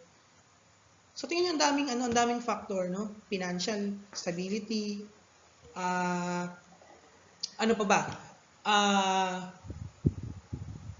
Yung for example, sa family nyo, puro teachers, puro lawyers, puro doctors. Kailangan, ganun din ang kunin mo.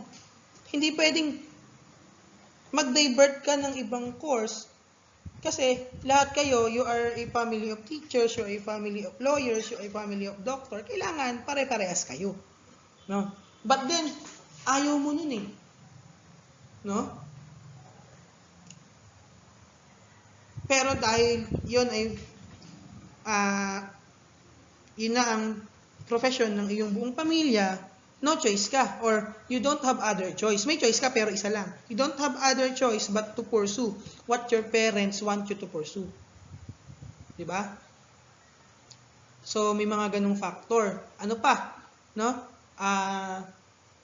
Social media. No? Divert natin sa family. Social media, na ano tayo niyan ng pagpili ng career choice. Kung ano yung napapanood natin, kung ano yung nakikita natin sa TV, sa social media, sa Facebook, sa social media platforms, yun ang gusto natin, sundalo. Dati, nauso ang nurse, napakadaming nag-nurse, kasi in demand yung nurse sa ibang bansa. Sabi na nanay mo, nak, mag-nurse ka, in demand yun. Sige, mag-aaral ka ng nurse. Pag graduate mo, since maraming gumraduate na nurse, hindi ka ngayon makapaghanap ng trabaho.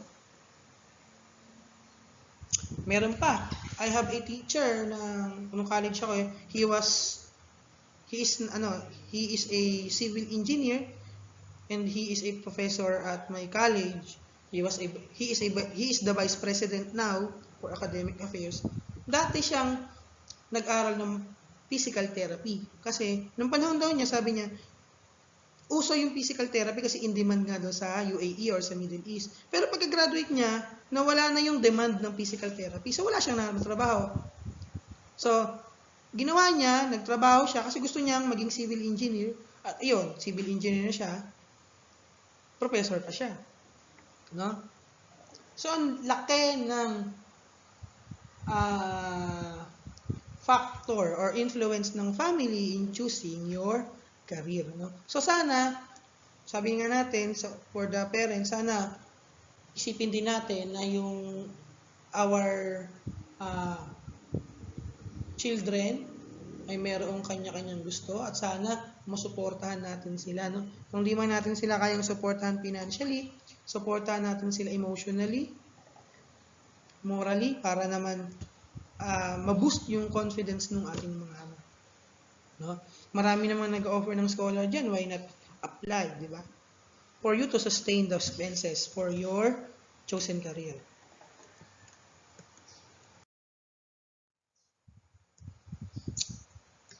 Okay, so medyo naghahang lang. Tingnan lang natin yun. So, dear parents, so sa mga sana kasama niyo yung mga pamilya nyo, no? Yung even your guardians, we believe that you have already started thinking about the career choices of your child. So, naisip, alam ko mga parents nyo, nak, sa college mo, ganito ha, ganito kunin mo kasi ito lang yung kaya natin. Or, nak, ito yung gusto kong kunin mo kasi alam ko ito yung nababagay sa'yo. No? However, as an individual, your child has already made some choices too. So, how do they compare? So, parents, so sana nanonood din po kayo, tanungin natin yung mga anak natin, anak, ano ba yung napili mong career choice or yung course mo pagdating ng college? No? Magkamukha ba kayo ng naisip ng anak nyo? At kayo naman, senior high school, magkamukha ba yung gusto nyong course ng parent mo tsaka ikaw? No? So we invite you to take this short and simple exercise that can help open discussion on career planning with your family. No? So sana kasama natin yung parents natin. So ito yung letter, no? Excuse me. So hawak niyo yung inyong mga, alam ko hawak niyo na inyong mga multiple career development toolkit. So, you have a paper, so sulat kayo sa isang papel, tutupiin nyo. O, sa mga student, ito yung sagutin nyo, what careers, no? Marami, hindi lang isa. Kasi meron tayong first, second, third, fourth, fifth choice. Marami. Kasi if di tayo pinalag sa unang choice natin, at least meron tayong plan na susunod na kukunin. What careers am I considering for the future? O ano ba yun? Dahil magaling ako sa drawing, pwede ako maging painter, maging architect, maging engineer. Why do I like this career? Bakit ko siya gusto? Dahil ba napanood ko lang? Or may skills ba talaga ako? Or naaya lang ako? Kasi gusto ko, yung kaklase ko pa rin ngayon, no? Or why do I think it would be the best fit for me? Bakit kaya ito yung gusto ko? Tingin ko ba ito ay akma para sa akin, no? Sasagutin niyo yan, students, no? Para naman sa parents, what best careers are likely suited for my child? Ano sa tingin ko yung nararapat sa skills or nararapat para sa aking anak na kunin niya pagdating niya ng college? Why do I think my child would be well suited for the careers I listed? And what factors did I consider in choosing this career for my son or daughter? Bakit sa tingin ko yun ang nararapat? At ano yung mga factor kung bakit ito yung nararapat?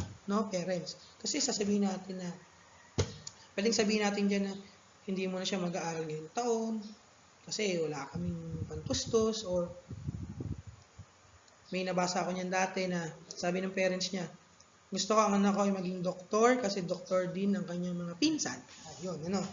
Or pwedeng ilagay ni parents niyan kung ano yung, pero syempre dapat parents may napili na kayo. Gusto niyo teacher, abogado, doktor, nurse. Kasi hindi lang kaming teachers ang nakakaalam ng skills ng mga anak nyo. Bukod, syempre, the number one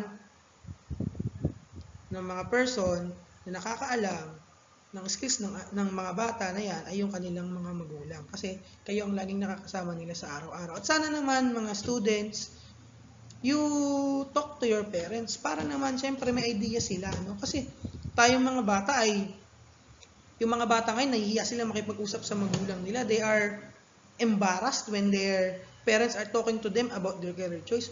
Si mami naman, si daddy naman, ako na bahala doon. Huwag sanang ganun kasi yung parents nyo, they know the best for you, no? They know on how to cope up kung meron kayong gusto at susuportahan nila kayo. Para until, as of now, makaisip sila ng paraan on how to help you, no?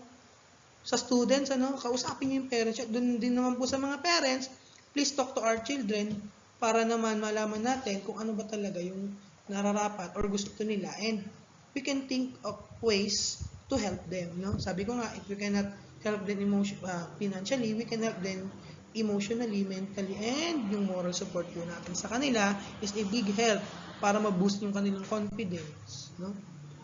At ma-encourage sila na kunin yung gusto nilang course.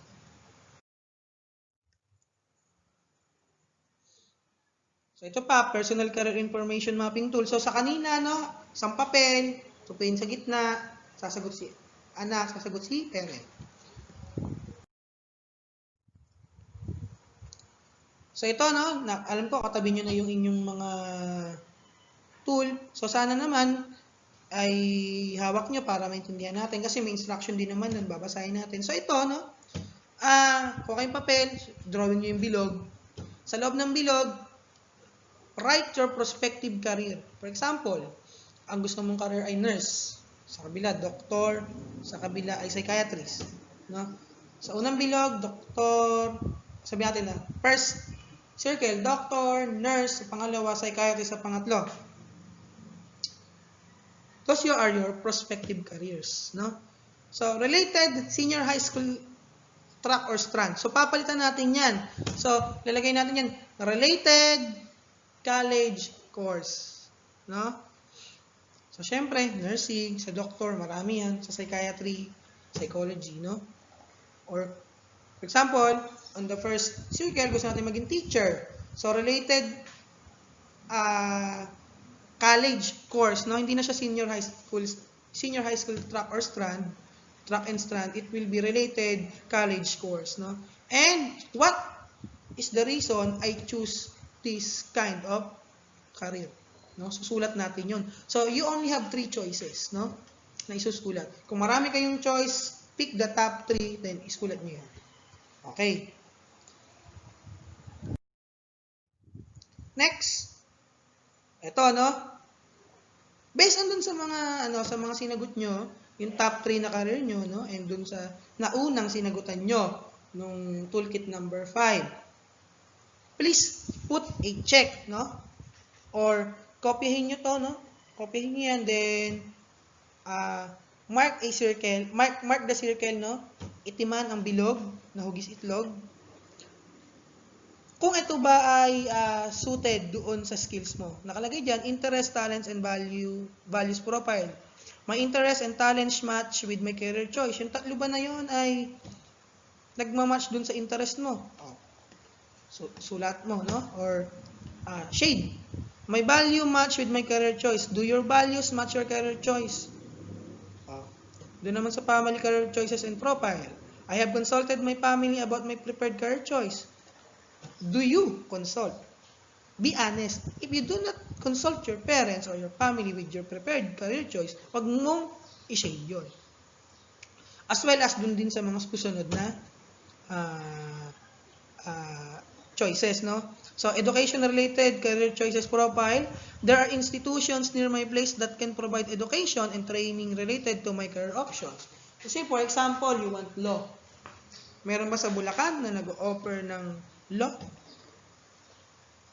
If not, huwag niyong lagay. The senior high school track and strand I prefer are offered in a school close to my residence. So, ngayon, yan, pwede nyo igulgul yan kasi nga, nakabili na kayo ng senior high school track and strand. There are available scholarship opportunities related to my career choices. Let's say, for example, you want to be an engineer. You want to be a science teacher. O meron bang scholarship? Yes, marami, no? Especially kapag science-related courses and math-related courses, meron dyan DOST na nakaagapay sa atin for us to pursue our career, no? So, nagpapa-scholar sila. Or any other scholarship, no? Kay mayor, kay vice mayor, kay congressman, kay gov. Yan, mga scholarship opportunities yan. no? Even yung, wag na nating ano yun to, even the lending companies, no? Minsan may meron tayong mga parents natin, they apply for lending companies, no? They loan certain amount for business, no? Meron ganon. And those lending companies are trying to give their clients children an opportunity to pursue college, no? In my case, nakaranasan ko niyan, yung nanay ko was part of a lending company, no? Bangladesh based yun, pero sa Pilipinas meron siyang branch. I was their scholar for 1 year. After I shifted courses, nawala yung scholarship ko sa kanila. Pero they helped, no? Yung isang taon na yon na may nakuha ko sa kanila, napakalaking tulong nun, no? For me to pursue my college degree. But syempre, sabi ko, I shifted after 1 year kasi yun nga, no? Nagkaroon ng family problem. Financially, hindi kaya ng mga magulang ko yung course na gusto ko. Pangalawa, pag-enroll ko dun sa school na pinag-enrollan ko, yun na. Walang ibang course na open. So, kinuha ko yung course na hindi ko gusto. So, after 1 year, nag-shift ako to my second option kasi sa malapit na school sa amin, my second choice was offered. So, kinuha ko siya. At nandito ako ngayon. And then, naging scholar ako ng iba't ibang institution. Nakapagtapos ako kasi sabi ko nga, we are financially unstable din. So, kung di ako nakakuha ng scholar and yung iba rin kakilala ko, hindi kami nakakuha ng scholar, hindi kami makapagtapos. At wala ako sa harap nyo ngayon. And yung mga klase ko na kumuha din ng scholar, wala din sa profession nilang yun. Yun. So, ganun din sa community-related career profile. Yan. Next, this is career sector exploration. So, meron kayo dito, no? So, career exploration sheet. So, dito sa part na to, wait lang.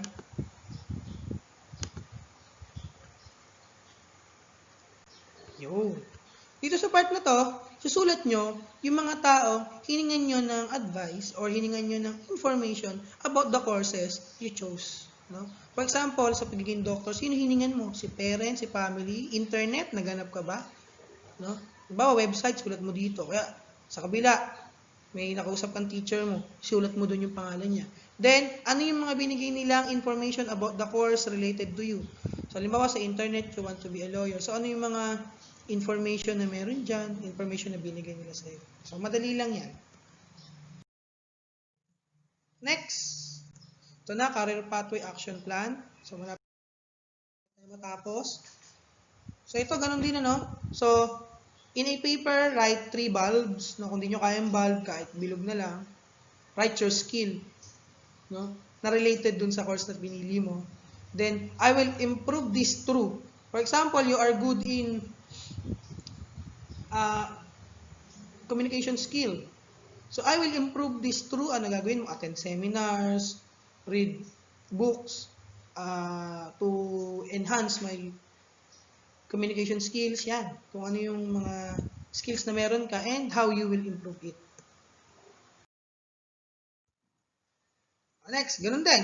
I need to improve on. Ano yung medyo, may skill na meron ka? Ano yung skill na list?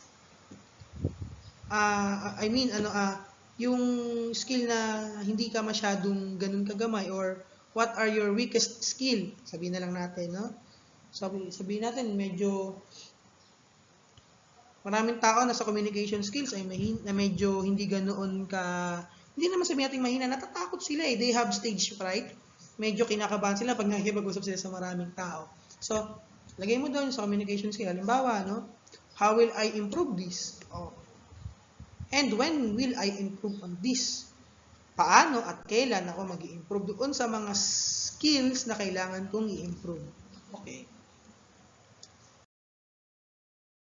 Okay, ito na, no? Sabi dito, ni Confucius, choose a job you love and you will never have a work a day in your life. Paano yun? Sabi ko nga you must choose what you want. No? no? Choose the profession, the career you love. Choose the one suited for you.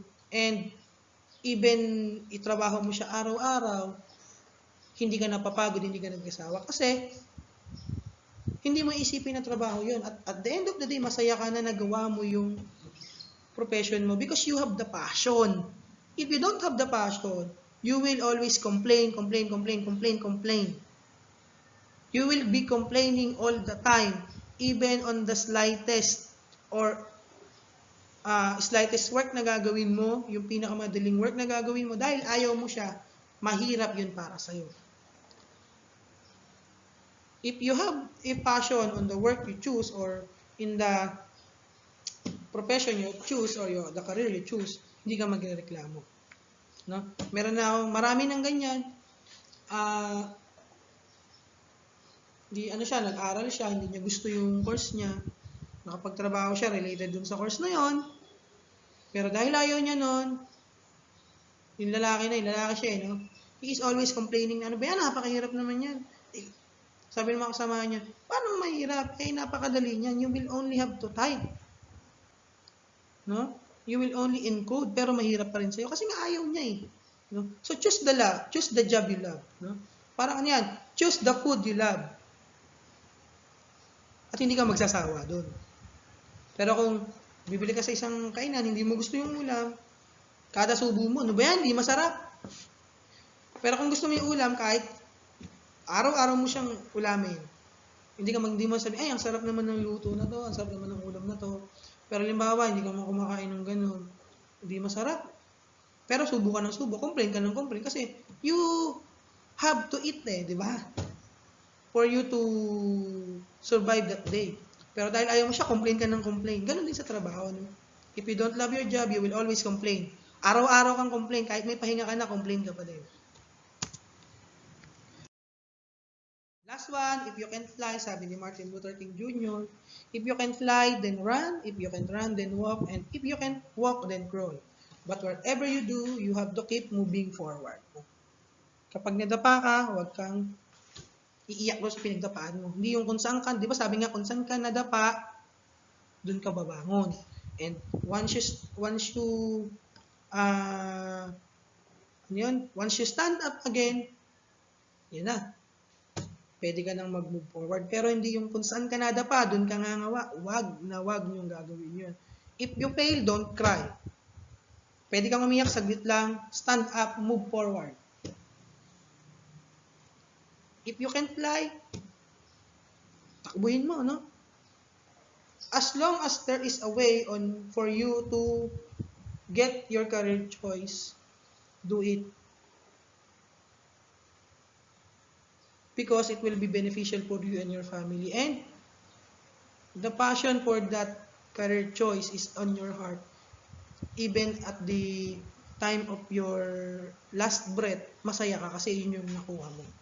Napakapangit na lumisan tayo sa mundong ito na hindi natin gusto yung mga bagay at may regret tayo sa sarili natin na sana pala nung bata pa lang ako kinuha ko na to, sana pa lang nung kaya ko pa ginawa ko na to.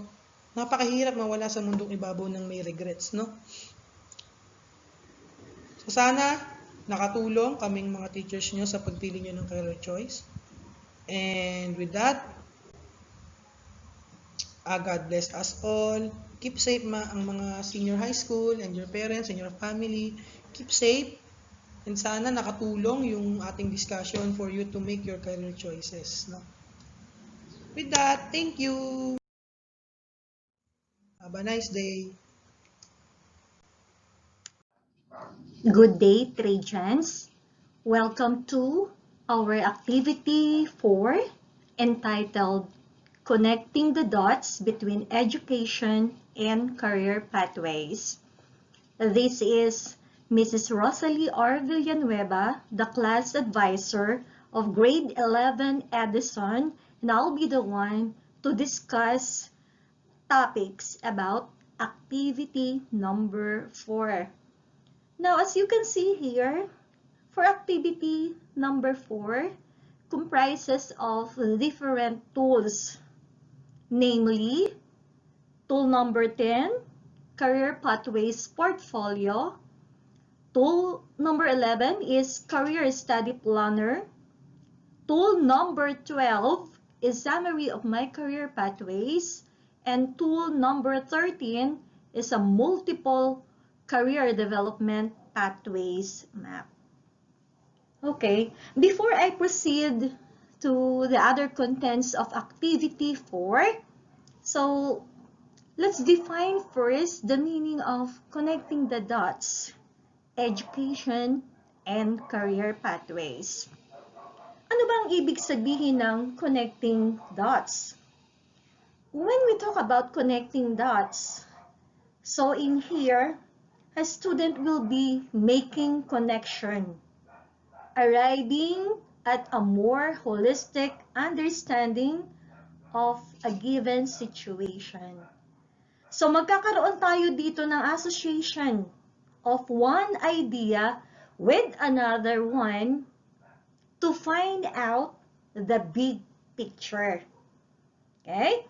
So, in other words in here, so we will be utilizing the holistic approach for us to understand fully the situation that we will be facing. So, matatagpuan natin yung big picture of the situation. So, that is the meaning of connecting the dots. How about education? Education is the process of teaching and learning, or this is a situation wherein one is being educated. Ano naman yung career pathways na tinatawag? Career pathways is defined as a workforce development strategy to support the workers' transition from education into and through the workforce. Okay?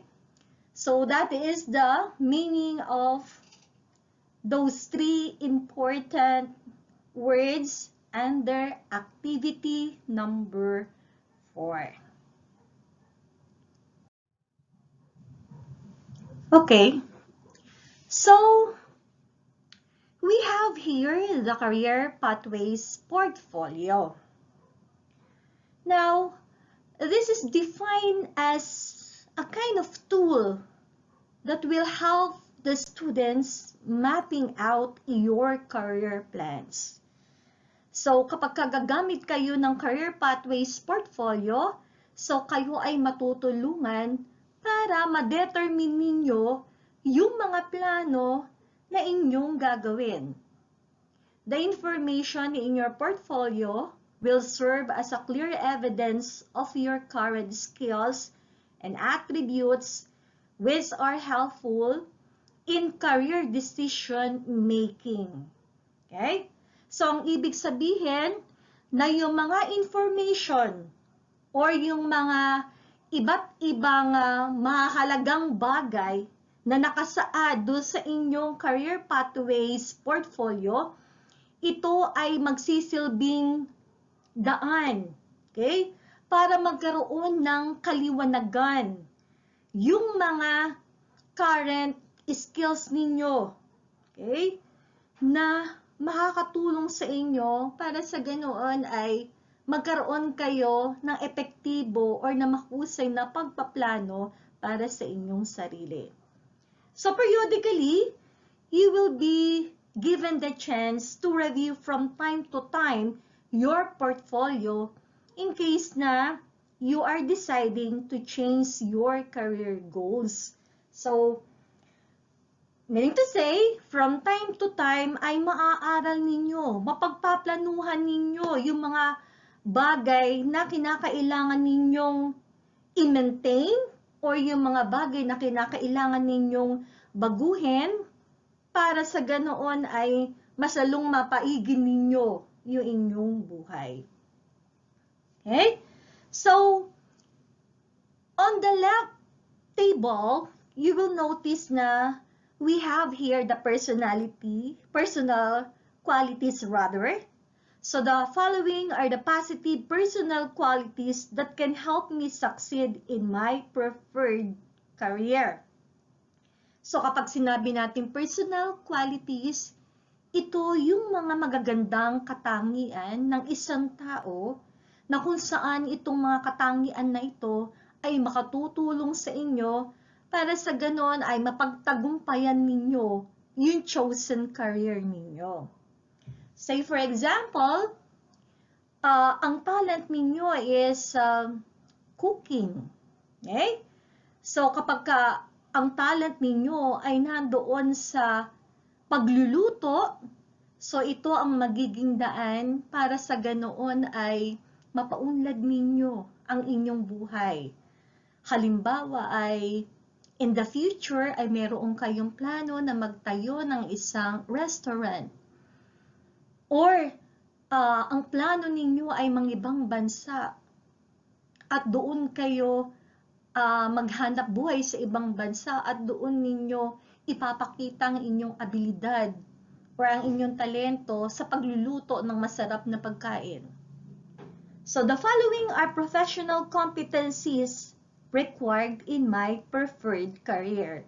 So you're going to determine kung ano ba yung mga professional competencies na kinakailangan ninyo para inyong mapagtagumpayan yung inyong career. Now, on the right side of this slide, you will see education and training. The following are the specific junior high school subjects and activities that could assist me in preparing for my preferred career. So, nagsimula ito from grade 7, then 8, 9, and 10. And then, nakalagay din to kung ano ba yung mga asignatura. Okay?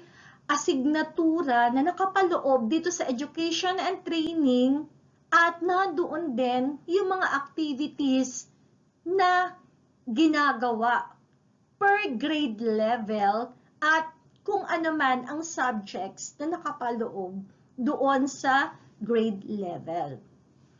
And then, below are different assessment or tests that you have taken, and this will serve as your guide in selecting your career choices.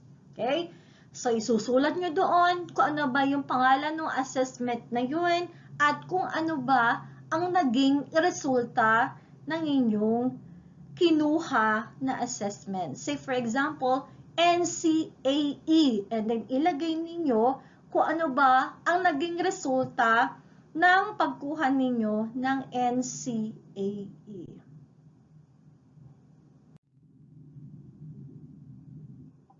Okay? So, another thing, education and training. So, dito makikita ninyo yung tracks or the strands related to your chosen career. Okay? So, by priority. Okay? Ibig sabihin, so, merong prioridad na kinakailangan nating isaalang-alang. Okay? Ano ba yung top priority ninyo? So, when you say top priority, so, yun na ilalagay nyo or i-consider ninyo as number 1. So, number 2 is your second priority and then third is yung third priority ninyo. Okay?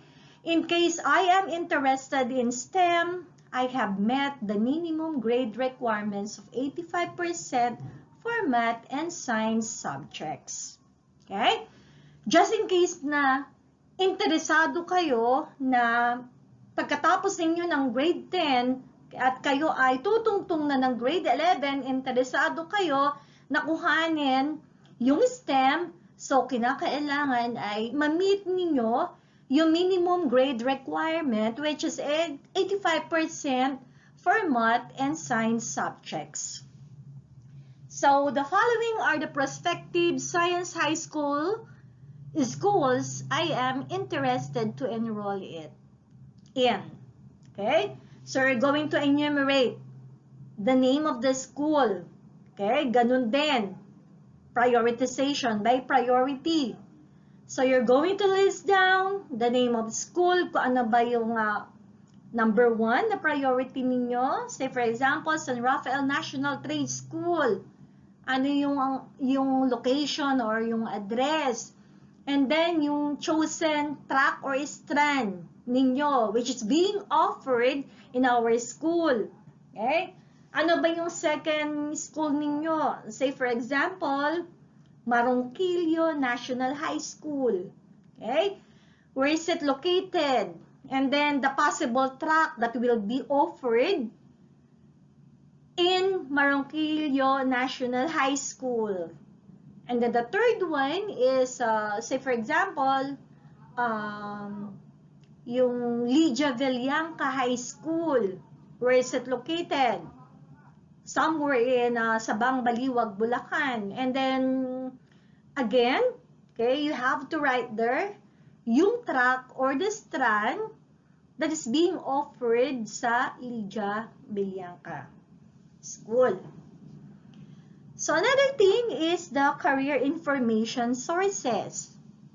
The following are the sources of information that I use to draw up my career choice. So ano ba yung mga information na nakapaloob doon sa career choice ninyo? And then, occupational outlook. So the following describes the prospective labor market demand. Say for example, increasing, decreasing, no change of my chosen career. So magkakaroon din kayo ng possible occupational outlook. Okay?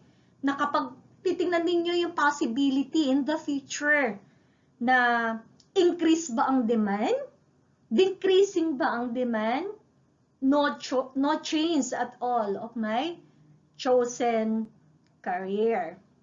Say for example, I am planning to take IT course. Okay? Kasi hindi nagbabago yung demand. Increasing yung demand. Kasi continuous yung technology. Walang nababago. Okay? So, iyon ang isa sa example, okay, kung saan na magkakaroon kayo ng occupational outlook. Okay? Another thing, the following are the possible employers in my community that hire people with education and training related to my chosen career. So, i-consider nyo din yung possibility kung saan meron kayong mapapasukan within your community, kung saan ay nag-hire sila ng people with education and training na related doon sa inyong chosen career. Say for example, ang kinuha ninyo ay nursing. Say for example, nursing. Okay?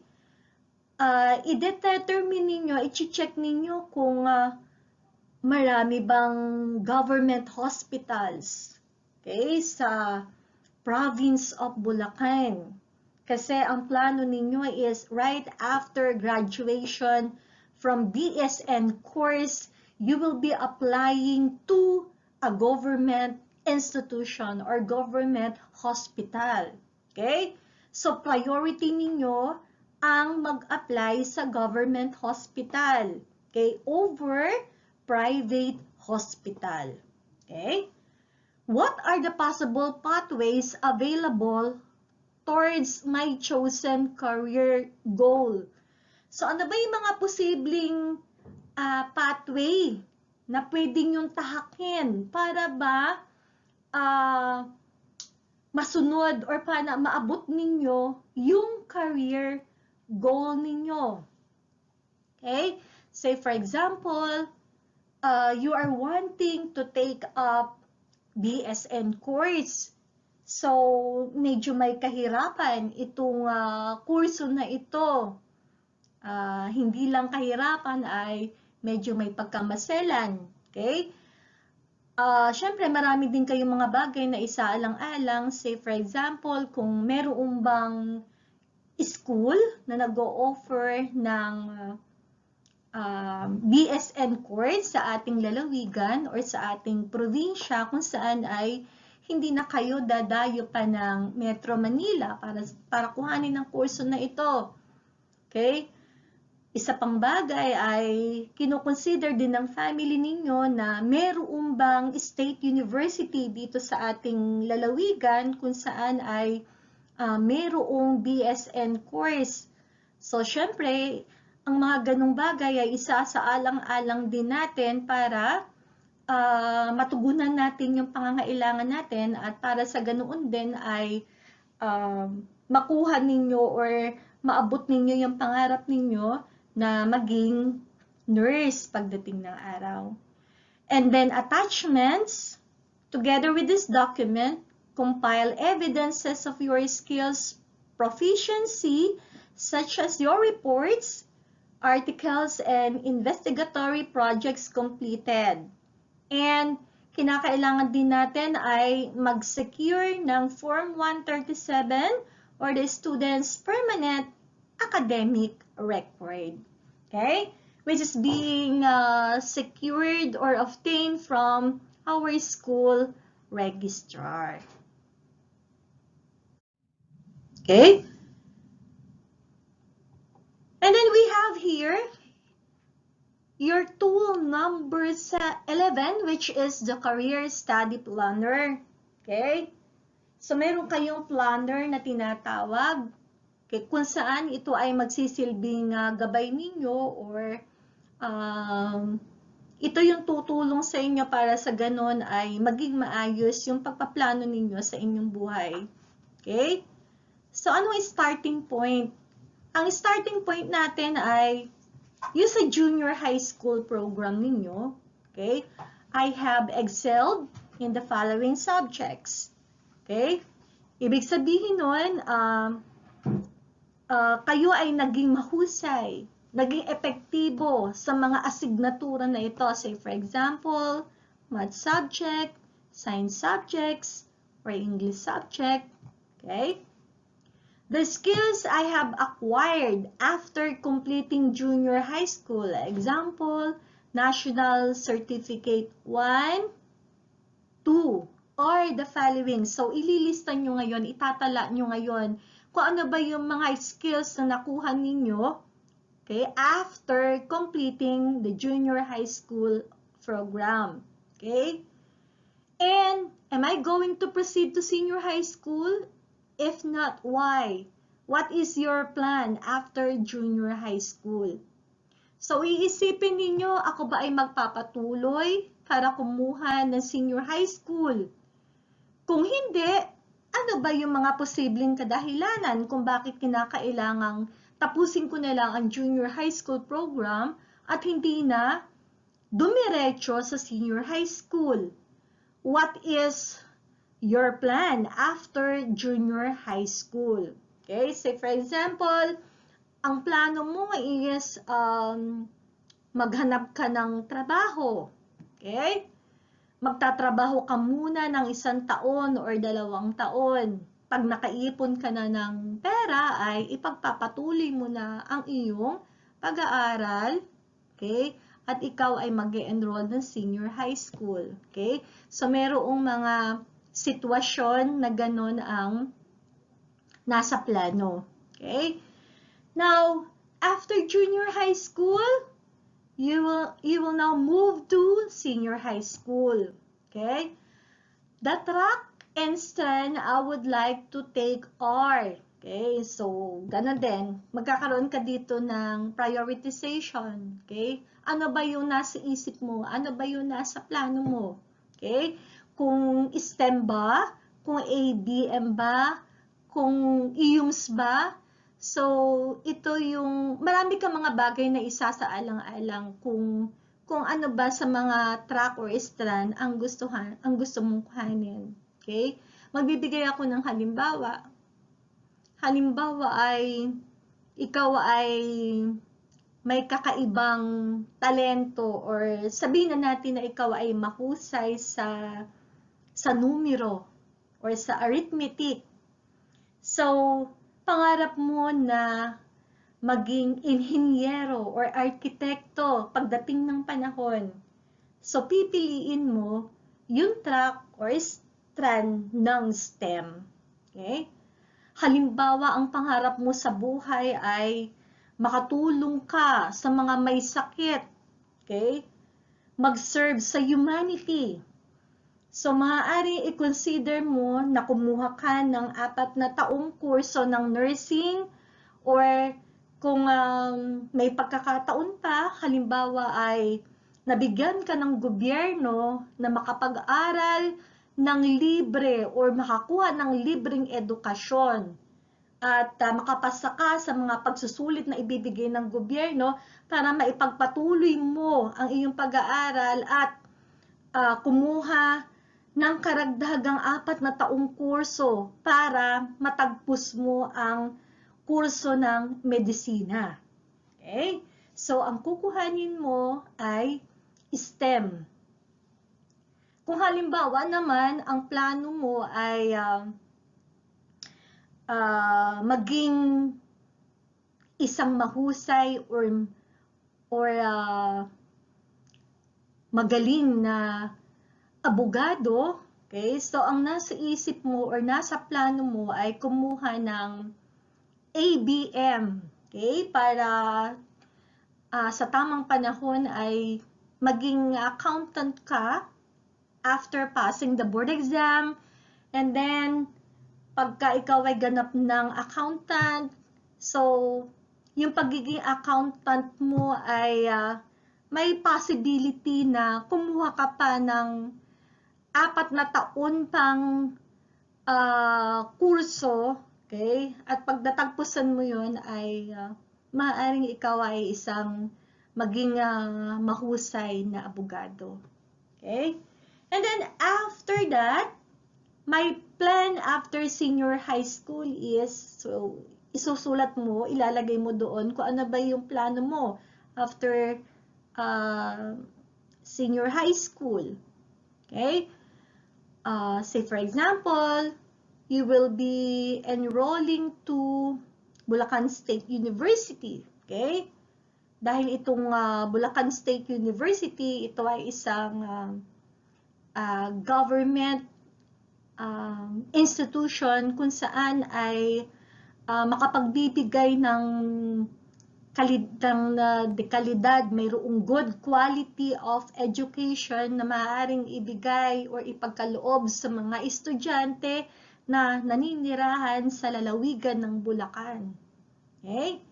And then, after finishing 2 years in senior high school, so ano na ang next move mo? Okay, college plan. Ano ba yung course that you will be taking in college? Diba? So, I will be taking Bachelor of Science in Education. Okay?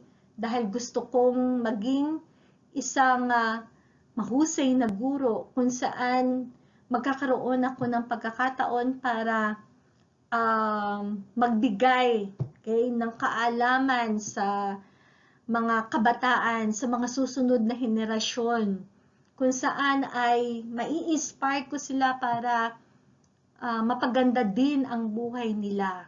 Yan. So, yun yung inyong college plan. And then, after finishing your 4 years in college, so, eto na. You will be proceeding to your work plan. The type of company I would like to work for is, say for example, gusto mong maging empleyado ng sangay ng gobyerno or anumang departamento sa gobyerno ng lalawigan ng Bulacan, kung saan ikaw ay naninirahan. Yung iba ay may pagkakataon or sila ay dadayo ng ibang lugar, say for example sa Metro Manila, para sa ganoon ay maghanap ng trabaho sa Metro Manila at hahanap sila ng mga malalaking company kung saan ay mabibigyan sila ng pagkakataon na magkaroon ng magandang hanap buhay at kung saan ay magagamit nila yung kanilang talino, yung kanilang talento, okay? Yung skills and abilities na nakuha nila, okay? Sa mga panahon na sila ay nag-aaral, okay? And then after that, yung business plan ninyo. So ano ba yung nasa isip ninyo kapag kayo ay magpo-put up ng business plan? The kind or field of business I would like to pursue is, say for example, buy and sell. Ano pa ba? Food business. Okay? So, iyan yung mga example under business plan. And then after that, so that will be your career plan. The career I plan to pursue is, kung ano ba yung career na gusto din yung i-pursue. Say for example, okay, kayo ay isang guro, kung saan nyo ba gustong magturo, at habang nagtuturo na kayo ay gusto nyo pa ay magkaroon ng continuous education, okay? Hindi kayo mag-i-stop ng pag-aaral, okay? Dahil mahalaga yung continuous yung learning process kung saan ay magkakaroon kayo ng karagdagang kaalaman na naangkop sa inyong pagtuturo. Okay? The activities that I need to do in order to achieve this career are, okay? Isusulat niyo kung ano ba yung mga possible activities na kinakailangan ninyong gawin para sa ganun ay ma-achieve ninyo yung career ninyo. Okay? Say for example, kung kayo ay muling mag-aaral, kukuha kayo ng higher education, so syempre, mag-e-enroll kayo sa mga graduate school kung saan ay mag-e-enroll kayo for masteral program or pag nakatapos na yung inyong master's degree, so magpo-proceed na kayo dun sa inyong doctoral program. Okay? So, iyon ang ibig sabihin. Now, meron kayong isang bagay na dapat natandaan. So, kinakailangan i-review ninyo yung career goals ninyo periodically and update your plan as necessary when your career goal changes. So, ibig sabihin na ito ay magkakaroon kayo ng pagkakataon para sa ganoon ay maaral ninyo yung takbo ng career ninyo. Okay? Ma-update ninyo yung plano ninyo. So, kapag sinabing ma-update, so magkakaroon ng enhancement dun sa inyong plan. So, mas mapaplanin nyo mabuti. Okay? And, kapag ka na-plano, na-update ninyo yung inyong mga plano, so, may pagkakataon na magkakaroon ng pagbabago doon sa career goal ninyo. Okay? So, kaya napaka-importante nung i-review ninyo from time to time yung career goals ninyo at i-update and enhance yung mga plano. Okay? And we have here tool number 12. So, yung tool number 12 is the summary of your career pathways. So, isa-summarize natin, okay? Mula doon sa umpisa. So, this tool will help you connect the dots between education and your preferred career pathways. So, you have to review your responses in the previous tool. So, ibig sabihin, magbalik tanaw kayo doon sa mga sagot ninyo doon sa naunang mga tool natin para ma-review ninyo or ma-summarize ninyo yung career pathways. So, create a summary of your preferred career pathways by completing the diagram on the next page. So, kung mapapansin ninyo, meron tayo ditong isang sample ng summary of career pathways. Okay? So, merong iba't ibang larawan kung saan ay ine-emphasize kung ano ba yung mga ibig sabihin ng mga nakatala doon. Okay? So, nagsimula sa senior high school track or strand. Halimbawa, ang inyong napili ay arts and design. Okay?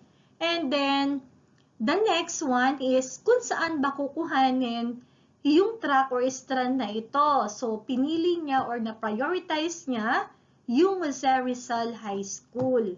Okay? And then, after that, okay, ipinagpatuloy pa niya yung pag-aaral niya at nag-enroll sa college or TVET school at doon siya nag-enroll sa Andres Bonifacio Colleges. Okay? What's helping me to achieve this goal? Ano ba yung mga posibleng factor na maaaring makatulong sa isang estudyante na katulad ninyo para sa ganoon ay magkaroon ng kaganapan or para maabot ninyo yung target goal ninyo sa buhay? Ang isang napaka-importanting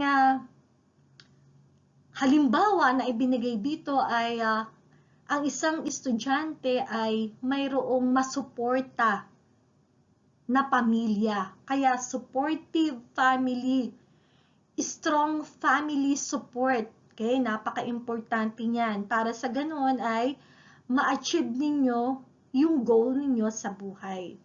Okay? What's stopping me from achieving your goal? Okay? Ano ba yung mga posibleng dahilan kung bakit hindi nagkaroon ng realization yung dreams ninyo o hindi nyo na-achieve yung goal ninyo? Halimbawa is your geographical location. Halimbawa ay gusto mong kumuha ng kursong medical technology. Wala namang halimbawang school na nag-o-offer ng medical technology sa inyong bayan. Okay? So, yung geographical location. Okay? Or, malayo yung lugar ninyo doon sa institusyon, sa educational institution, or sa paaralan na kung saan ay nag-o-offer ng kursong medical technology. Okay? So, ano yung career choice ninyo? Composer. Okay? So, iyon yung gusto mong maging, yung mag-compose ka ng mga awitin. Yan. Okay? So, gagawa kayo ng sarili ninyong career pathways. Yung ipinakita ko sa inyo na una ay isang halimbawa lang. Okay? So, ngayon ay i-apply nyo na sa inyong sarili. Kung paano nyo maipapakita dito yung summary ng career pathways ninyo. Okay? From senior high school track and strand, okay? Kung ano yung topmost priority ninyo after your possible career choice ninyo.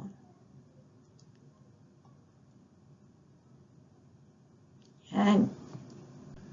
So next, we are now on tool number 13. Okay? Multiple Career Development Pathways Map.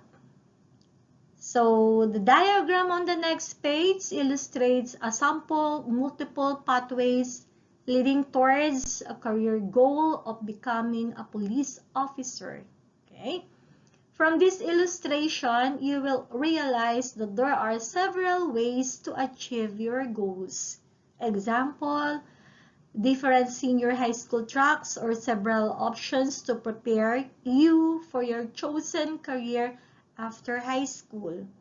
So these options include planning for college, employment, entrepreneurship, training, and other professional development opportunities. So this activity will help you identify your options, carry out your plans, and keep track of your career goal. So napakahalaga pala nung activity na ito kung saan ay mapipinpoint ninyo or madedetermine ninyo yung inyong possible options. Okay? Kung paano ninyo makakarry out yung mga plano ninyo at paano ba ninyo mapapanatili na matahak ninyo talaga sa buhay yung career goal ninyo. Okay? And then we have here the directions. So I want you to read and understand, okay, the directions given to you for you to be able to accomplish the activity. Yan. Yan. So we have here a sample illustration, okay, and a sample situation, okay, para magbigay ng kaliwanagan doon sa activity na inyong gagawin, okay? So, the situation goes like this. This is Dexter, a grade 10 learner who dreams of becoming a police officer. So, the different paths show the various career development pathways that Dexter can pursue to achieve his goal, okay? So, junior high school, okay, so it will take you 4 years to finish the program. And then after that, okay, senior high school, so TVL, so 2 years, yung UMS, 2 years, yung TVL, 2 years. Okay? So, magkakaroon ka dito ng prioritization din. And then, work. Okay? So, kung ikaw ba ay magtatrabaho, okay, 5 to 6 years. Kung halimbawa naman ay UMS ang kukuhanin mo, okay, so may possibility na kumuha ka ng 4 na taong kurso ng criminology sa isang kolehiyo na nag-o-offer ng criminology course. Or say for example, senior high school na 2 years, so pwede kang mag-work, okay, mag-business for 3 years, okay? Yan. So, nakalagay dito kung halimbawa ay ang napili mo ay senior high school, okay, at kukuhanin mo ang UMS na strand, kukuha ka ng criminology, so pwede kang kumuha ng 1-year training, and then may possibility na magkaroon ka ng pagkakataon na magsilbi bilang isang alagad ng batas. Okay?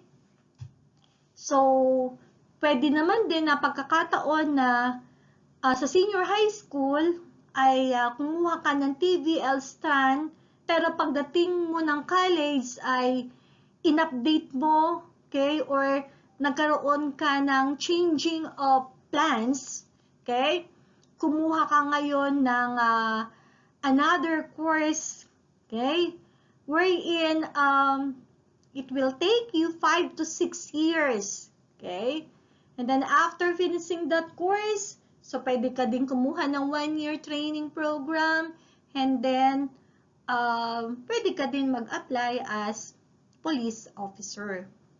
Yan. Okay? Sa isa kong profesyon, maraming mga nurses na nag-give up na sila sa pagtatrabaho sa ospital. So, they decided to apply doon sa trabaho kung saan magiging police officer sila. Okay? What is important is magkakaroon sila ng 1-year training, okay, para sila ay maging police officer. So, dito importante na tapos ka ng 4 or 5 or 6 na taon na kurso, okay? May degree ka.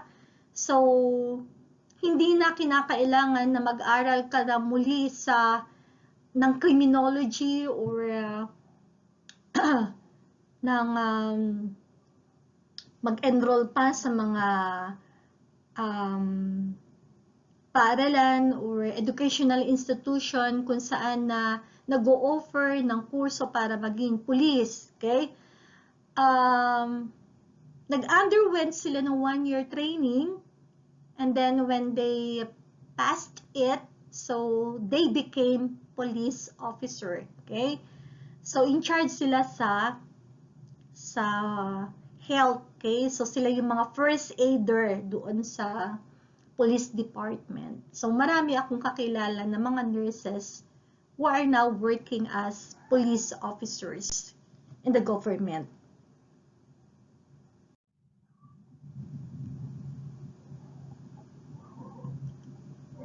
Okay?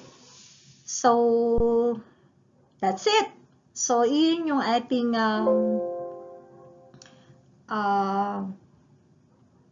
activity 4. I hope that you will be able to accomplish the desired activities or